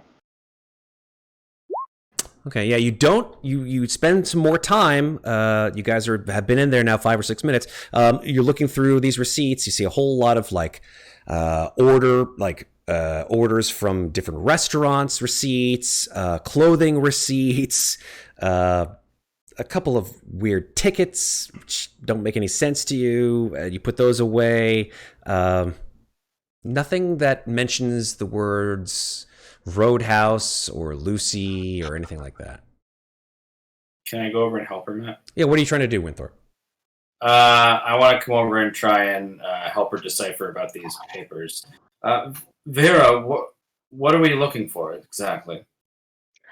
I don't know. I just thought if he had something of note, he would keep it buried underneath all of these papers in his desk drawers. I agree. Matt, can I actually start feeling around and see if there's any like hidden drawers in the desk? Sure, you could make a spot hidden is probably exactly just for that reason. Okay. I'm gonna. That's gonna be my first one. I'm gonna kind of feel around and see if I find any like this is old colonial times. They had all sorts of shit. Yeah, hidden drawers and stuff like that. Yeah. Go for it. Yeah. Cool spot. No. Oh God. No. You feel under the desk. There's nothing really, weird about this. It's literally just a wooden desk. Can I go through the papers and can I roll again to try and see if I find anything about the Roadhouse or anything like that? Yeah, sure, go for it. Okay, that one's a success. So you do find some papers in there of note.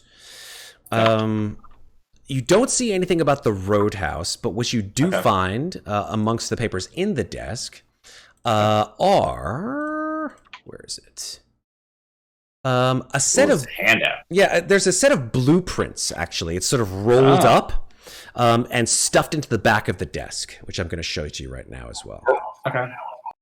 You open it up and you see a whole set of blueprints. It's seemingly stamped and signed G.A. Tanner from the 1st of January, 1881. It seems to be the layout of some... You're not quite sure what. You look down in the bottom right-hand corner of this. It's to 1/48 scale. Something called Unconsidered Trifles, Shop and Apartment. Interesting. Okay. Does he have any sort of date book or appointment book anywhere on his desk? You don't see one, no. I just had a weird thought, but I'm gonna try to actually pull some of these books like off the shelf, right? I'm gonna try to see like these Butch books, by the way. I'm kind of trying to see if I could possibly try to like open these books up and like skim through them, but see like if I could find like anything that the professor might have like circled like within the book to see like if any part of the book was actually more interesting, like they was like trying to search for something and, like find like spy notes or like highlighted parts. Yeah. Like, or if it just naturally falls open to a certain page, like the spine is bent that way.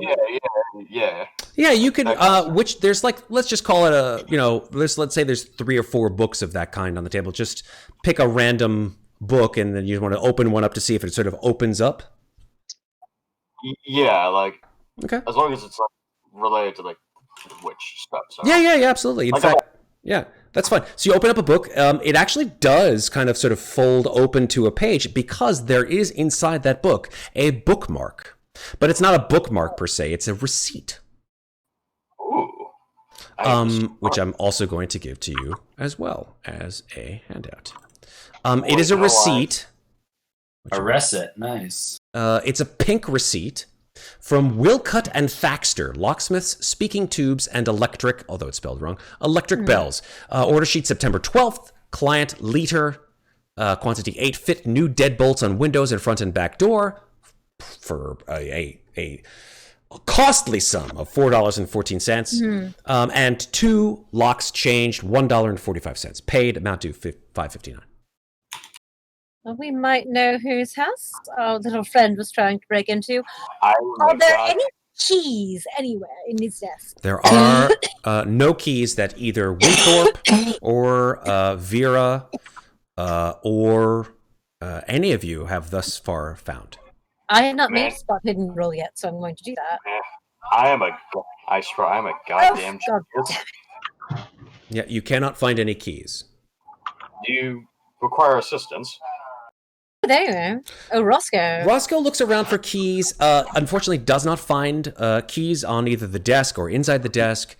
But instead, sort of in Roscoe's search for keys, finds underneath one of the books, the rather large book on his desk, you find a business card, which I'm also going to show to you. Show it to you right now. All the hands out tonight. Well, I got to give you guys some clues. So this is obviously not a business card of this size, but this is a business card that says, established 1882, unconsidered trifles, antiquarian and importer of skins, 41 Gedney Street, Arkham, Massachusetts, Abner Wick, telephone CRE 1400. Skins. Skins? Roscoe, have you ever heard of Skins? Silence. I would like to know if I've heard of this gentleman. You could make a history check, Roscoe. Goodness gracious. Extreme success on your history check. Good lord. Roscoe, in your network of, shall we say, Antiquities dealers. yes, Antiquarians? I would say antiquarians, people of that ilk. You have heard of one Abner Wick. He deals and has dealt with things of a strange and odd nature in the antiquities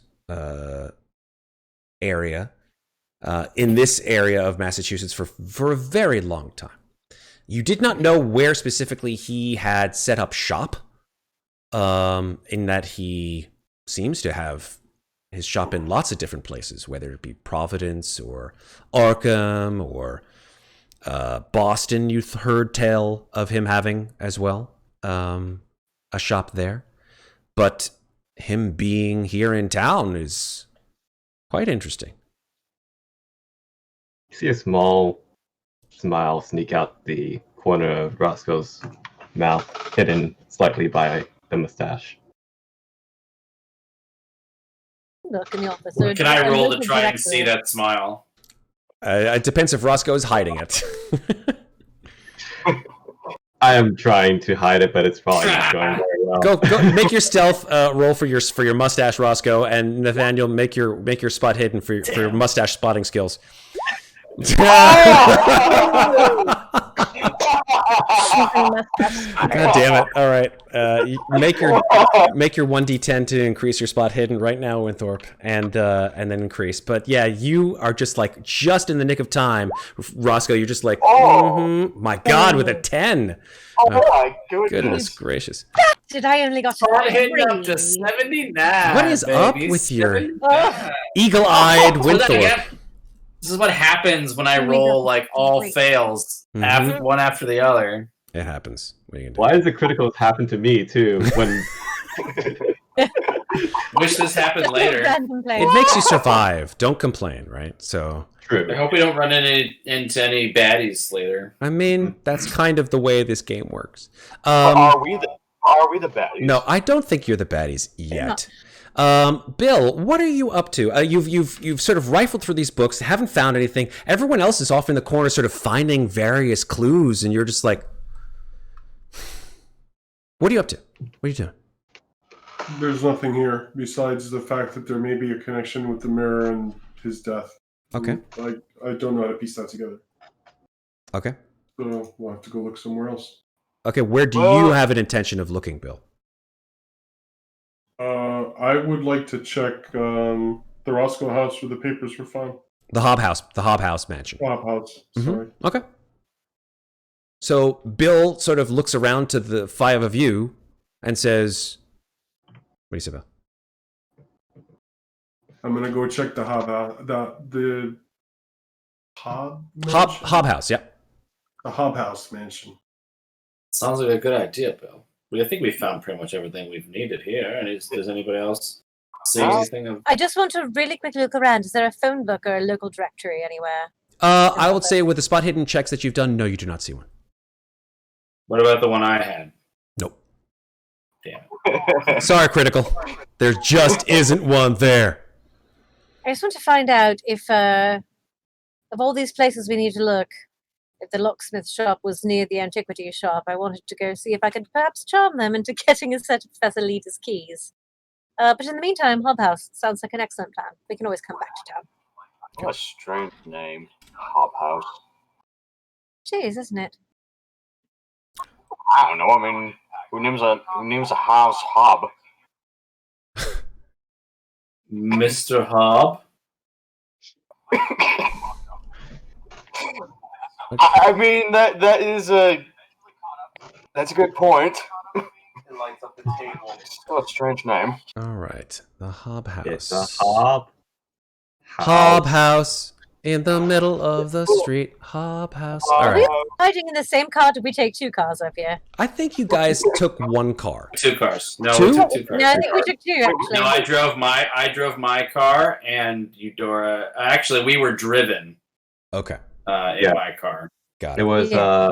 I think it was Nathaniel, Roscoe, and probably Bill in one Yeah. car, Okay. and then the rest were in the other car. Got it. Okay, that's fine. That sounds right, yes. So we do have That 2 sounds cars. about right.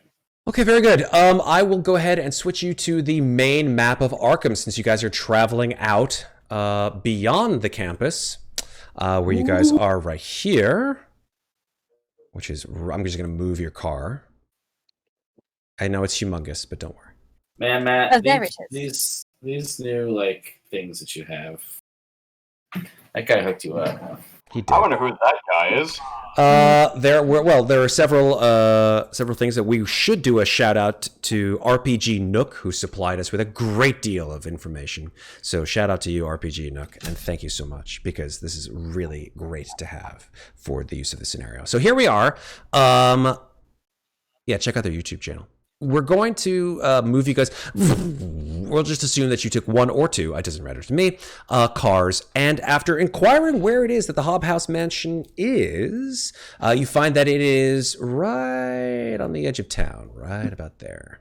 You definitely can't fit 6 people in the whole thing. It's way too small. I'm fine with that. If you guys take 2 cars, that's fine. All right, so you travel west along West Church Street. All of you guys got to make the noises. Go ahead. Crossing the bridge. Thank you. So good. Crossing the bridge over the Miskatonic River, which you see is very high up and quite precarious. You expected a suspension bridge. Nothing of the kind. It is 100% old school bridge. Not even a covered bridge. And finally getting you onto the other side, passing by the train station here to your east, and then going up this road, as you can see, to the east, more and more sort of commercial and warehouse buildings, not so much residential buildings. This side of the river is much poorer in both the, not only the quality of the architecture, but also of the populace. You see people sort of in various places along Arkham, all wearing much shabbier clothing. When they see your cars driving down the road, they sort of immediately shirk and sort of walk into a nearby building. Clearly, there is a great divide between the town and the gown, shall we say. And as you guys drive up the road, the houses become more and more infrequent. You drive past a large swath of farmland to your west, which overlooks the river, and then are able to, following the directions given to you by either a student or staff member on campus, turn right onto West Derby Road, where you see a dirt road leading up to a large mansion. Hob House.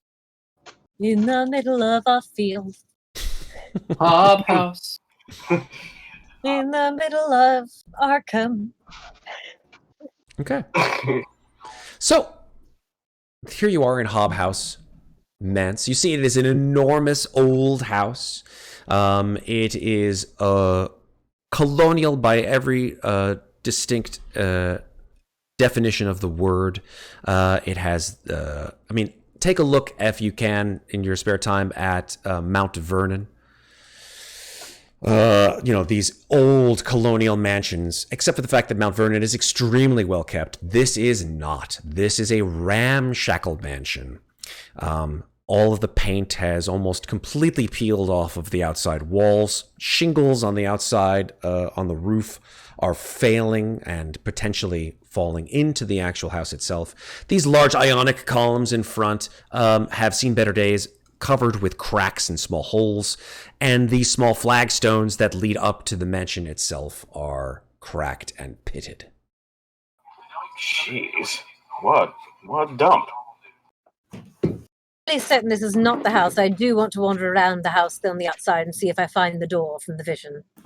Okay. The doors to the house, the front doors, are sort of double doors.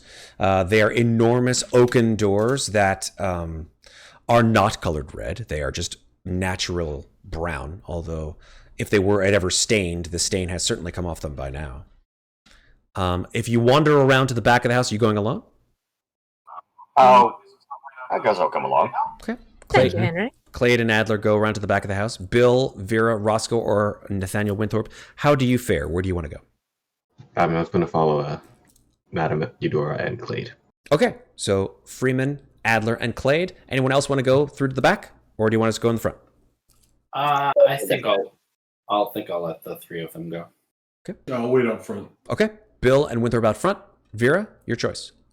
I'll stay out front. Cool. All right. Bill, Nathaniel, and Vera, you are faced after the three of them go into the back with a set of stairs that go up to a large double door. Do you wish to stay outside, or do you wish to go inside? What do you want to do? Let's go try the front door. Okay. You open the door. The door is open completely. In fact, you pull the handle, and with a creak and a whoosh of dry air, the door creaks open to an enormous foyer, which is coated with cobwebs. The floor, which perhaps at one time was a beautiful marble facade, is now just gray with age and dust. You see a spiral staircase that goes up to a second floor in the mansion. The spiral staircase is wooden, and is missing several stairs. The railing is broken halfway up to the second floor. And you see 3 or 4 different doors in this particular foyer or parlor that go off in different directions, left, right, and to the back. Slightly, it's almost beautiful, isn't it? Seeing it like this. It would be without all the dust. You're right, Vera. Bill, what are you up to? I'm waiting outside for the rest of the party to return. Cool. Vera and Winthorp go inside. Bill waits outside. All right. Madam Adler, Roscoe Freeman, and Henry Clade, you work your way through to the back of the house. There are some tall, unkempt grasses out here in the back, which you sort of, it slows you down a little bit as you walk through them. At one point, you sort of stick your feet in the ground and expect to find hard ground, but it's sort of muddy and a little bit thick. But you're able to sort of wrestle your feet out from that, but are able to find a very small and very well kept stone path that leads you to the back of the house. You do not see a red door here in the back, Madam Adler. You do not see the door from your vision. Instead, you see a small sort of set of stairs going up to a sort of, it is a door. It is essentially a brown wooden door with a brass doorknob on it, which has been all but removed. I think that there's only essentially like hanging from that back doorknob, just the doorknob is hanging by like a small filament of some kind of cord, essentially. But otherwise, it would look like we can just easily just walk in. I mean, if you could essentially try to get in, yeah. This certainly isn't the door I saw. I suppose we better go back round front and see what the others are up to. You want to go back all of it? All right. Get back round. I just wanted to check and see if it was the door, but I don't want to go in without seeing what the others are up to first. I mean, it's just an old house. I mean, surely we could just make our way from the back to the front. Marie, is anything ever just what it looks like for us? Could be decayed architecture in there. Might want to be together so we can help each other out. With Roscoe on this one, let's make our way back round. Like I said, I just wanted to look and see if it was the door. I didn't think it would be, especially considering the state of the house, and the door I saw was in good repair. But well, hopefully we can go around without tracking any more mud. oh, Henry, buy better shoes. I'm sorry. I'll get you some when we get back. Come on, let's go. Come on, lad. These are some good pricey shoes, you know? I gotta look good for the class. Don't worry, darling. We'll make sure you look fitting. Now let's go. Okay. Back round to the front. Mm-hmm. Okay. You go back around to the front, and Bill, you see your 3 cohorts come back around. Bill, as you see the 3 of them come back around, I would like you, and only you, to make a POW check.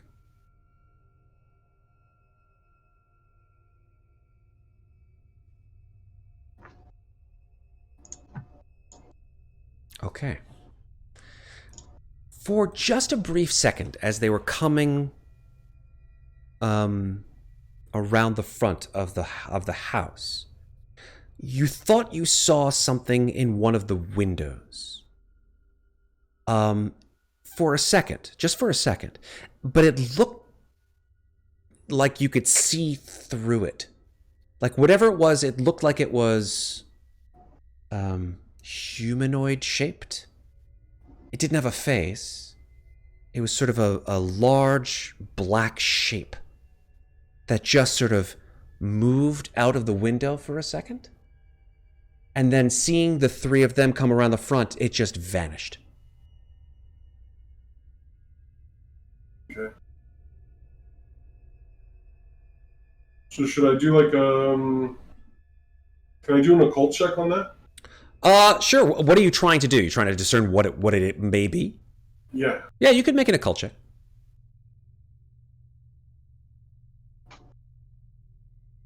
Ooh, fumble. Okay. Clearly you don't know what the heck this is. I mean, it could just as well have been a trick of the light. Shadow of some kind. Maybe just, I don't know, maybe your eyes are playing tricks on you. Okay. So, just let it go. Okay, fair enough. Well, yeah, go ahead. Well, this certainly wasn't the place that, well, what's his name? Like, Anthony? Yeah. Yes, it definitely wasn't the place that young Anthony was trying to break into, but that doesn't mean we shouldn't give it a look, Bill. Are the others still inside? Actually, yes, I sort of look around as we come around and say, where'd Vera and Winthorp go? They went inside. What? Why? I just wanted to investigate further. I decided to wait out here for you guys. Chivalrous of you, Bill, thank you. But I suppose we ought to go in after them. Would you like to lead away? You're more sure-footed than us. Sure. I don't think it's a good idea to go in here, though. It really isn't, but better to make sure the others are safe at least. We could call them out. Well, Bill, you're the one who wanted to come here. Why don't you want to go in? Just thought I saw something strange on the window. Really? Something strange like what? I don't know. It could have just been a trick of my mind, but there was a black humanoid figure in the window, and as you guys came, it disappeared. Huh. Definitely odd. I'm going to walk up to the front door and see if I can see Vera and Winthorp. Yeah, we're just on the end. Yep, they're We're just in the inside, just looking around. Hello, you two. Would you mind stepping out for a moment? Of course. Sure. What everyone was saying about the Hobb family, I thought that someone would live in this house. But obviously not. Apparently not, no. But what's it like in there? Bill seems to think he saw something through the window. Did you see anything while you were in there? I don't think we did, right, Matt? No, you didn't. And just as a point of clarity, there is, and I know it's a little bit confusing, there is the Hobb House mansion, which you guys are currently in, which is the source of the great amount of information, including the Arkham witch trial papers, which you guys are all searching for. And then there is the Cobb family. The Cobb family, which obviously sounds kind of like Hobb from Hobb House. The Cobbs are the ones who are the wealthy, shall we say, perhaps inquisitive family that want to make sure that their investment within the Hobb House mansion is well placed with the Miskatonic University. So they purchased the Hobb House mansion, but they don't live in it. That is correct. Now I understand. That's much clearer. Thank you. What a strange investment, especially given the condition of the place. But neither of you went near any windows while you were in there. Nope. No, we're stayed just right. inside the front door. Yeah. All right. I'm actually going to do something. Keeper, you can tell me if I can do this. Can I psychic scry on the house? No, if I I'm touch afraid it? not. No. I like where you were going with it, but psychic scries are. Guys. This house is clean. Go into the lounge. No, unfortunately not. You can only do that with people. All are welcome. If only for the fact that All are houses, welcome. even if it was alive, the sanity check of a house, I don't even know how many I stomachs. don't, I mean, Matt, clearly this is a madhouse. I mean, I do hold seances. I True. don't know how wise it would be to hold one here, but I do it. I'd love to see it. Ma'am, what is your haunted stuff say? That was such a good try. What is your haunted It's stuff? all right. I tap Henry on the back and say, "Well settled, boy." Very, very eloquent, Henry. Honestly, it's just a house. We could hold a seance. I don't know if that's a terribly good idea, but Bill did think he saw something in the window. I wouldn't do it without your consent, of course, and of course I would need your assistance. It's very creepy in there. And by that I mean it hasn't been cleaned in a very long time. Right. I mean, we did drive all the way out there. Here, are we sure we don't want to take a look around? We're taking the papers to Isengard.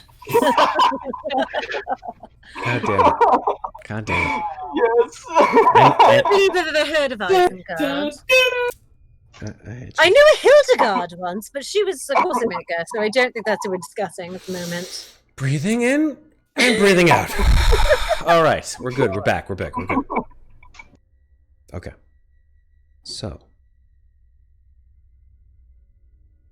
I heard something about a seance. I heard something about getting the hell out of Dodge. I heard. Are we something doing about... a seance in this house, madam? I'm asking if you want to. It's entirely up to all of you. Winthorp just takes out 2 candles from his jacket. Seance in the morning. Seance at any time, love.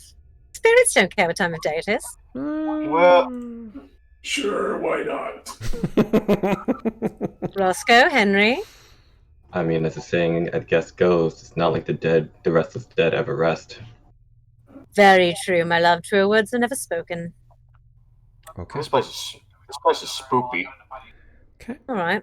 I mean, the house does have windows, but they don't have. There are no longer any kind of shades or curtains on the windows. If you want to do this séance, where in fact do you want to do it? In the Doesn't foyer, matter. probably. Right there in the middle of the... Okay. Let's go in. Unless we want to try and figure out what room the papers came from, but either way. Let's do this. All right, loves. Matt looks so mad. No. Oh no, I'm not mad at all. I'm actually kind of... I can't tell you what I'm feeling right now because... He let me create this character. It was a thing. Oh no, that's fine. Okay. This is all good. Okay. All right. We might all die in a minute, but we're going to go. Oh, joy. All right. I hope it's well. only one because this man was a bachelor. Well, Winthorpe has candles, and I have my crystal ball. So let's just go right into the foyer. I mean, it's a house, doesn't matter. Okay. Go Right into the inside foyer. the Exit's right there. True enough. Also true. Excellent plan. So everyone please, I guess, pardon the dust, sit in a circle on the floor. Okay. Place the crystal ball in front of me. Okay. And I'll place Winthorpe's candles on either side. I will ask everyone to join hands. And please close your eyes. And we will begin. Okay. How do you begin this seance? I will focus my gaze on the crystal ball. Okay. And sort of clear my head of any other thoughts except the feeling of the house around me. What does it smell like? What do I hear? I hear the house settling around me. You hear a distinct and quite, speaking of the word, settling, more like unsettling silence. As in times past, where you have noted a distinct feeling of unnaturalness, you would have expected to hear the wind whistling through the upstairs or downstairs windows, or birds chirping in the trees, or insects outside. As you sit down on the floor, place this crystal ball in front of you, and all of you settle in a circle around this crystal ball, there is a distinct lack of sound coming from anywhere. The house, you said, is dusty and run down. Does it smell old? It smells like mildew and rot and wood. And I will gaze into the ball. And I will pose the question, is anybody here? Okay. For 10 seconds, you hear nothing. Bill, do you think this is all rot, or do you actually believe in any of this stuff? Does Bill believe in any of this stuff? Yeah. He sort of believes in that stuff, right? But he doesn't. I guess what I'm asking is, how strong is your faith? How strong is your belief? Well, I don't know. I don't know how strong Bill's belief is. Considering his background, considering his past. It's strong, right? Mm-hmm. He's tried in the past to contact loved ones that have passed. Okay. So what do you want me to do? Nothing right now. Vera, how strong is your faith? This is the first seance Vera has been a part of. So she doesn't know what to expect. What is your understanding of what these things are, just from an outward point of view? Supposedly a spirit comes in and speaks to the group. Do you believe that actually happens, or is it just horseshit? Well, as an actress, she's known some people who are hired for parties that might not be authentic, but she also knows Madame Eudora. But she hasn't been a part of one of her seances before. Fair enough. Roscoe, what is your feeling about this stuff?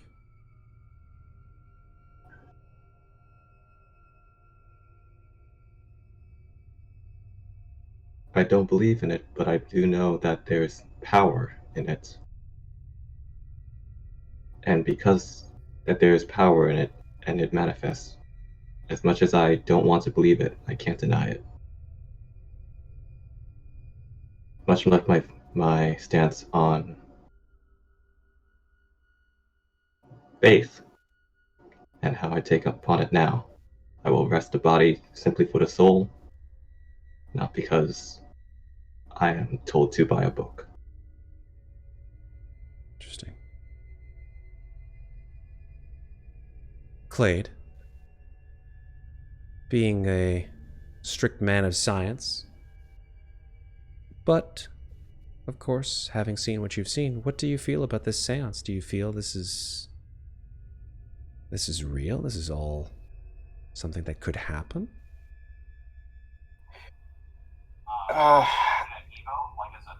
Given my entire life of just living by the books, going by the facts, given by the amount of evidence and whatnot, scientific evidence, I mean, that's always been a natural part of life. But, like, given how this entire year's been going by these last few months, and it just feels like the reality between the tear between fiction and reality is just, it feels like the thin line is like slowly tearing apart. So I'll just ask it a little bit cleaner and clearer. Do you believe in this or not? Just ever slowly, like, I feel like I'm getting there. Not 100% there, but, like, I'm getting there. Okay. For sure. Winthorp. Yes. All the things that you've gone through in your life, all the things that you've seen, how do you feel about what's happening? I, like Roscoe,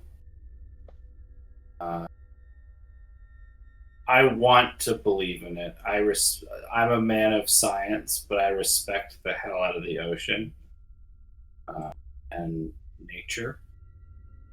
And I've seen many things in my life that have led me to understand the power in things of the unexplainable. And I know of this power and I recognize it, but I do fear it. Okay. If I may add one more thing Sure. for Roscoe. Yeah. Even if I have hesitancy in believing in this, I do believe in one thing, and that is Madame Eudora right now. Fair enough. So that is what is going through each one of your minds as this seance occurs. And Madame Eudora, I would like you, based on the fact that all of your cohorts, none of whom have stated an outright disbelief in this, that this is all garbage, that there's at least an inkling, even in the most skeptical of minds, that there is something there to call upon, whether it be in the world of the supernatural, their own past, their own feelings about what lies beyond. I would like you to roll an occult roll with a bonus. So that is the purple button. Okay, that is a hard success. Okay, that is a hard success. I squeeze whoever's hands I'm holding a little tighter. As these 10 seconds tick by, there is this utter silence. And then from outside the house, there is a low wind that picks up in intensity. And you guys feel the wind coming in through the open windows. The shutters, which were open, slowly start to creak in the wind. Upstairs, you hear as doors open and shut, as if the wind is violently smashing them back and forth. At once, the wind picks up in intensity. Do you guys stay linked hand in hand? I don't know. I look to the madam. Look at him and nod. Is anyone leaving, or is everyone staying linked? No, we hold. We hold. Lakin. Hold. Okay, the wind picks up, and you all make listen checks, please.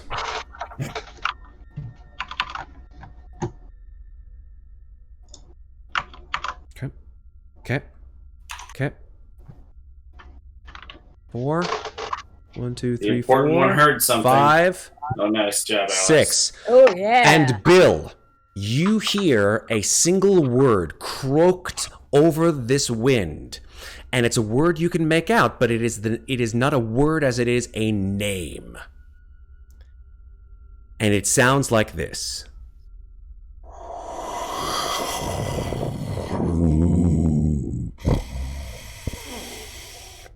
Isaiah Mason.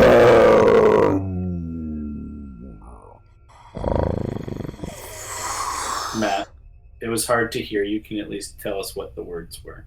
Yeah. It said... You broke up a lot. It said, I apologize, the microphone is very... No, it was great. I love the effect. It was just difficult to understand. It said, Keziah Mason. Keziah Mason. Okay. As soon as that... Yes, Bill hears... Everyone else just heard... Say Keziah Mason. Exactly. That's what happens. Yes, it says... No, that's what it says. Cthulhu for Targan. Yes. Who knew Cthulhu was from Norway? Right. And then as soon as that set of syllables is uttered, the wind immediately is sucked as though like through an intense vacuum. All of the windows and doors, and in unison, shut, leaving you in darkness inside this house.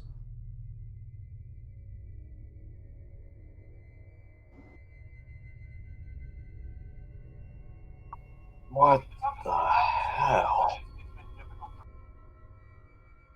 I will take a breath and ask, what do you need? There is no response.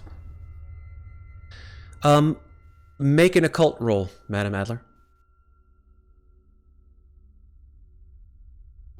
Regular occult roll? Just a regular old occult roll. Okay. It's as though whatever energies were in this place that you called upon, they are either dormant or missing at this point. I hear anything. Is it still that strange, creepy silence? Does it sound like a normal house now? You look around the room, although you are in darkness, and you listen outside, and you start to hear, the wind again. You start to hear the sounds of insects and birds in the outside world again. And something else, I'd like all of you can make listen checks.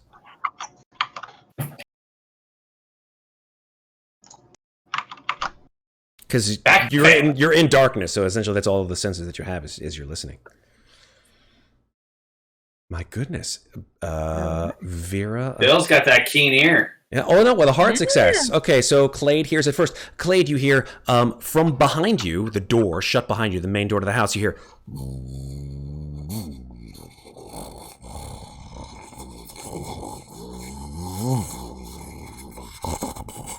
As if something, or some kind of automobile, is coming up the road in your direction.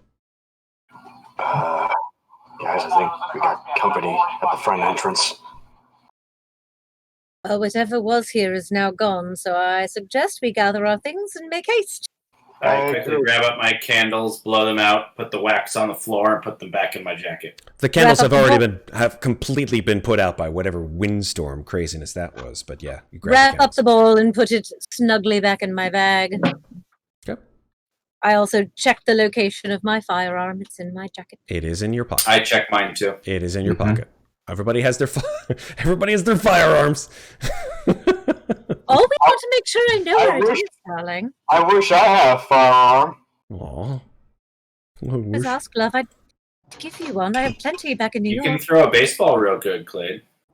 Excuse me? Clade's like, I got a rock. You got a firearm? Oh, no. No.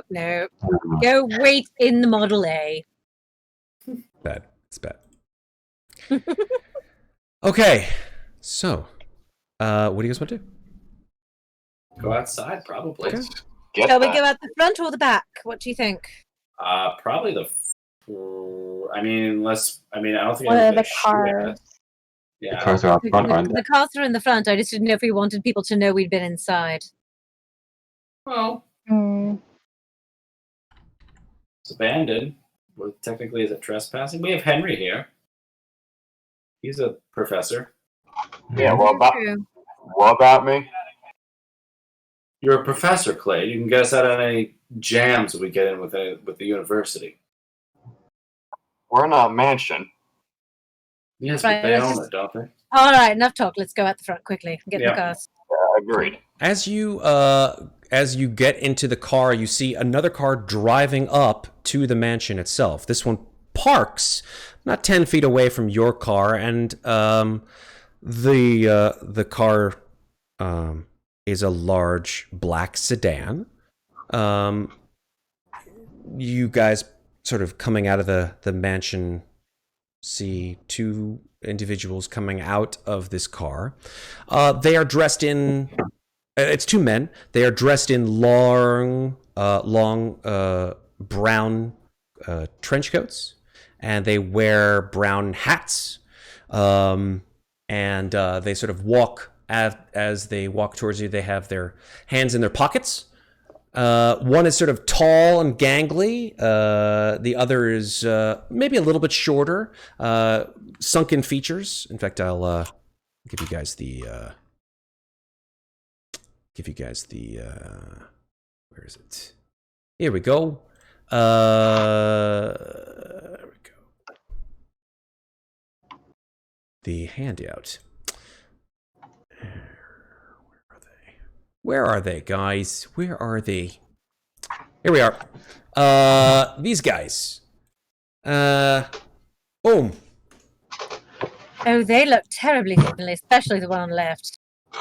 One guy has kind of like crystal blue eyes. The guy on the right, brown eyes. Both of them walk towards you. The guy on the right speaks first, and he says, "How you doing?" You.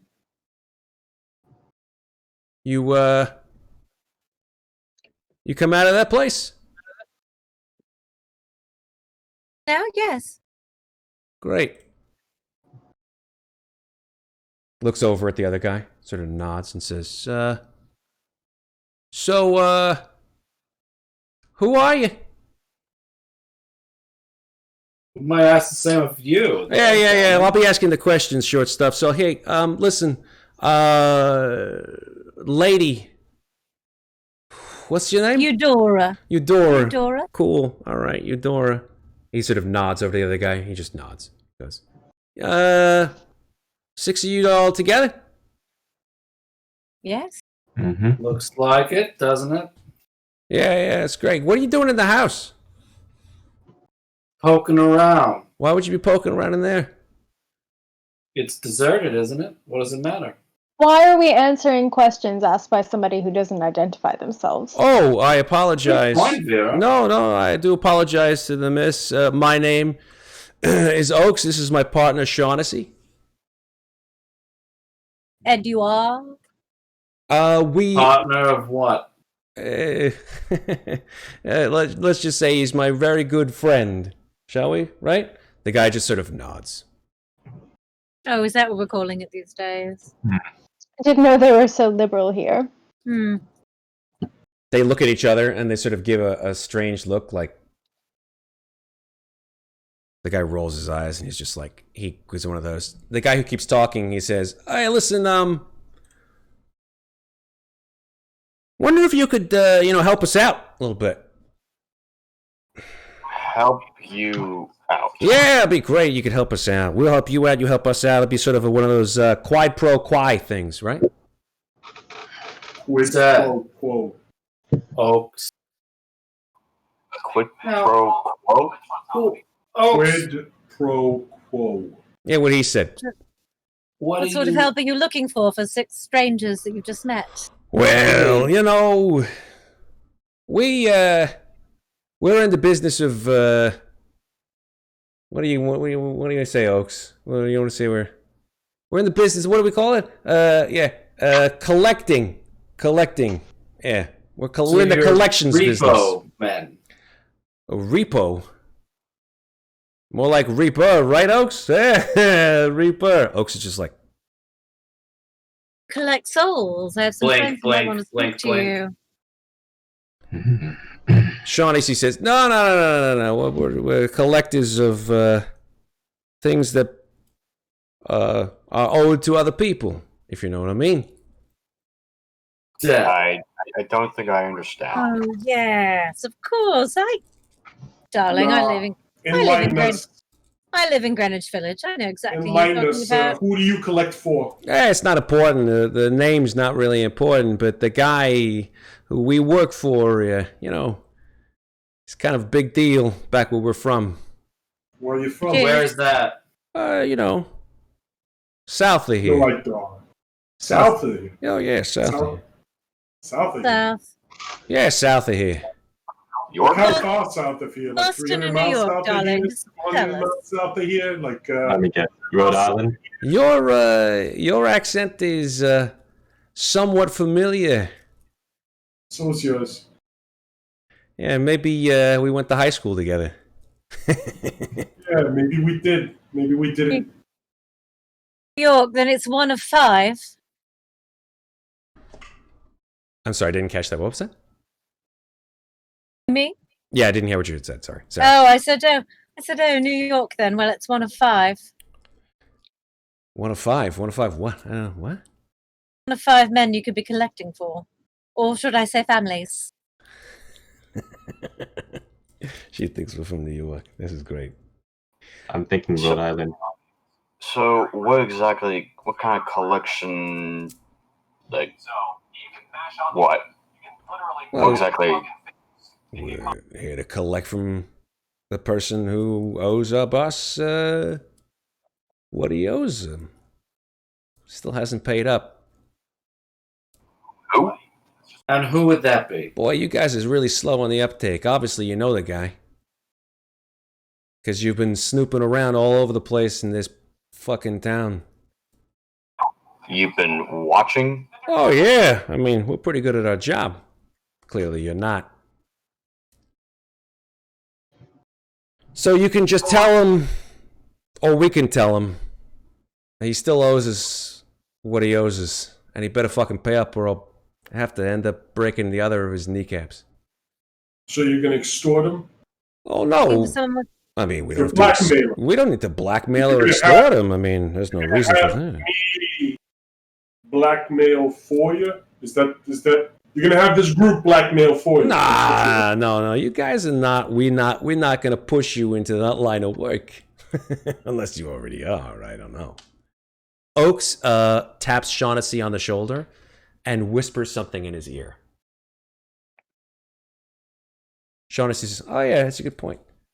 So listen, we don't have a lot of time, so you could just tell us where he is, and then we'll take care of him for you. Is that cool?"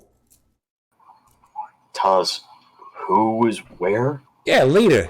You just tell us where he is, and then we'll go find him and take his... Oh, he's dead. Yeah. Check the morgue there, boys. What? What do you mean he's dead? You're lying. He's not dead. Don't fuck with me. No, my good man, I had my elbows in his chest cavity with nothing else in it. That's He's the dead. part about our job that we're good at. Is that his body is in a morgue, melted from the inside. Melted from the inside. That's a good one. We are lying when we're saying that he is dead. His body is in the As morgue. a doornail. Look at it. Clearly, you're not as good at your job as you think. Everyone on campus knows. Have you literally not spoken to anyone except us? We don't talk to the kids. Well, that's a mistake. Yeah, they're fucking idiots. Well, regardless, though, I mean, hard to collect someone who's dead. Listen, Curiosity, though. What does hold on. Your boss? I'll bite. Yeah, what does he owe you? That's not important. If you tell me that this guy is dead, I'll have to see this with my own fucking eyes, and so will Oaks. You tell us where he is, really? Or maybe even just bring us there. I don't care. The university morgue. morgue. The morgue? What morgue? Yes.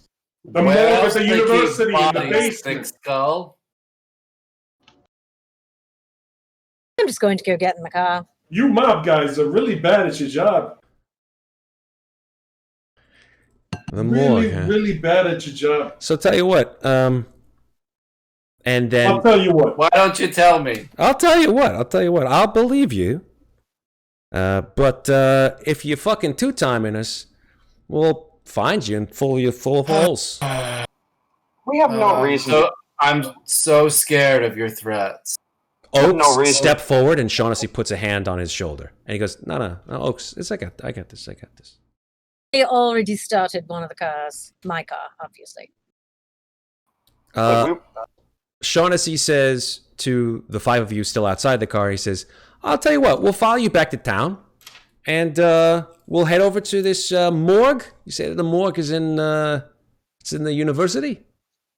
How about this? We've the already base- been to the morgue. Why don't Yeah. we tell you where it is? You can go check it out yourself. Yeah. And I just don't feel I like can they get would on let with us my into day. the morgue, two guys like us.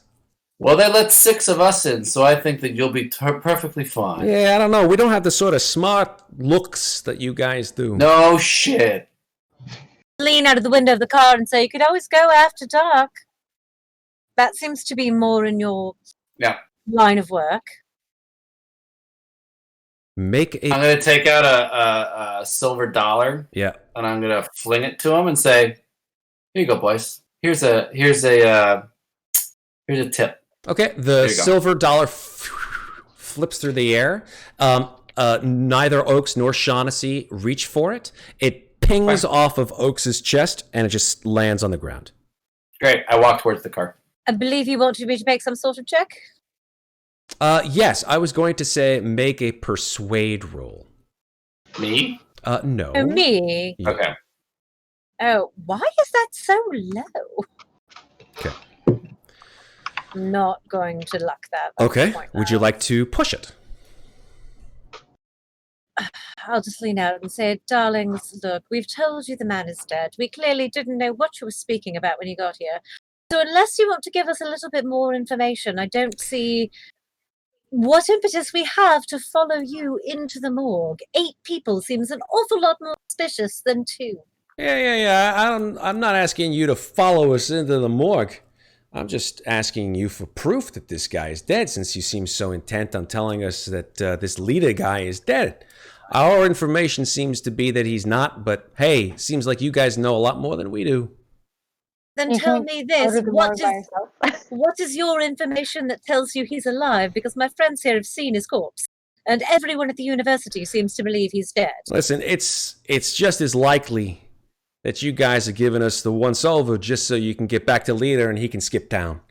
Why would I give you the once-over? Because he's probably sharing the money with you. What money? What? We literally have no idea what you're talking about. I don't see why.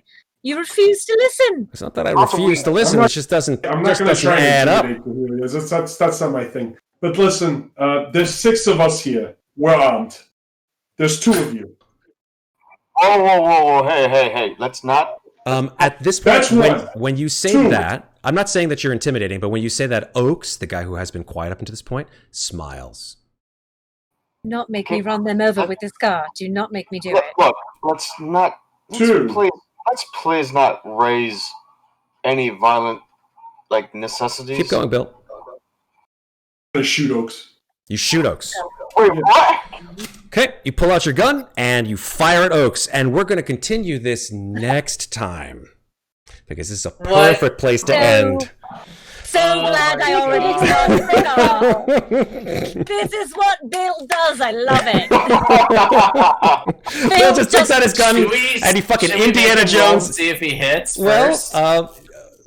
Here's what I'm going to do, right? Because I think this is not a surprise that both Oaks and Bill were very close to firing at each other anyway. So I'm not going to say, right? I'm not going to say that we're going to go in order, in the turn order when combat starts. I will have an actual combat map for next time. I did not expect this, but this is awesome. Okay, so that's what we'll have next time. We will have a good old shootout. No, illegal cliffhangers. Sorry, guys. I can't help myself sometimes. But yeah, Bill, hey. It's great. Just love it. Love it. Yeah, he's threatening. He's threatening. These guys are threatening. Hey, I don't blame you. I myself am not a threatening person. I have never been a threatening person. I promise. But yeah, these guys, something wrong with them. Anyway, that's where we're going to end for tonight's 1:30 in the morning. I think it's a perfect place to stop. And then the next time we'll come back to Call of Cthulhu. Oh boy! Shootout with the banging good time with Oaks and Shaughnessy. See what happens. And God, I really hope. The next person says shenanigans. No, is gonna get pistol it's gonna get Tommy gunned in the face. All right. So that's where we're going to end for tonight, folks. Thank you guys all in chat for watching, staying, and participating in the chat. As I said last time, we're going to be changing some of the streaming, the channel points around to better reflect what I think is probably their appropriate value. But until then, we'll get another thing on the docket for the next Call of Cthulhu game sometime, hopefully, in the near future. Coronavirus or no, whether we're let go of our own personal crazy holes or not, we'll be here for you. So with that said, I'm going to go ahead and turn it over to the group. I will start here in the top left with Sarah, playing Madame Eudora Adler. Sarah, who are you? Where can people find you on the internet? Sarah, you can find me on the interwebs at Lovely Llama on Twitter and Instagram, where there will be some D&D related crafting coming up very soon. Ooh, new project on the rise. And also, I did just draw the Queen of Swords reverse, cut from the middle of the deck, which is sly, keen, and deceitful. I think that tells us why we're about to kill these two fuckers in the next game. I hope. I like your positive thinking. I like your positive thinking. I hope so. We'll hope the luck holds out. That's me. I'm happy about it. Cool. Up here in the top, we have Jonathan playing Roscoe Freeman. Jonathan, who are you people? Where can people find you on the internet? You can find me on Twitter at freshly_zested and on Instagram at blue_orange. Super. Thank you, Jonathan. Up here in the top right, we have Alex playing Bill Willoughby. Shoots first, ask questions later. I love it. The way it works. Where can people find you on the internet, Alex? On Twitter at Algorithm. That's where you can find me. I don't post anything yet, but we'll start changing that up soon. We're gonna work it out. We're gonna start with retweets and hearts, and then maybe gems of wisdom. Yeah, I'm just gonna start tagging you on everything I ever post on Twitter until it fills up your feed. Copy pastes from other tweets. Hashtags. We'll work through the hashtags because those confused me for the fucking longest time. I was like, what do I put a hashtag and then I write a word? It's not a pound sign? Whatever. I just make them up. I make up my own hashtags. Dude, if my 9-year-old son looks at the keyboard and says, "No, Dad, that's the hashtag sign," I go, no. Then I'm like, God damn, I'm out of it. Yeah, but thank you, and we'll be working on that particular aspect of your social media. Down here in the bottom right, we have Chris playing Dr. Nathaniel Winthorp. Chris, where can people find you on the internet? You can find me at on Instagram at Endymion's Fury, and I also do. I'm gonna try and get back into streaming more, which you can find me on Twitch at Endymion's Fury as well. Super. We play ESO card games, a whole bunch of stuff. I'll be getting back into that more. It's all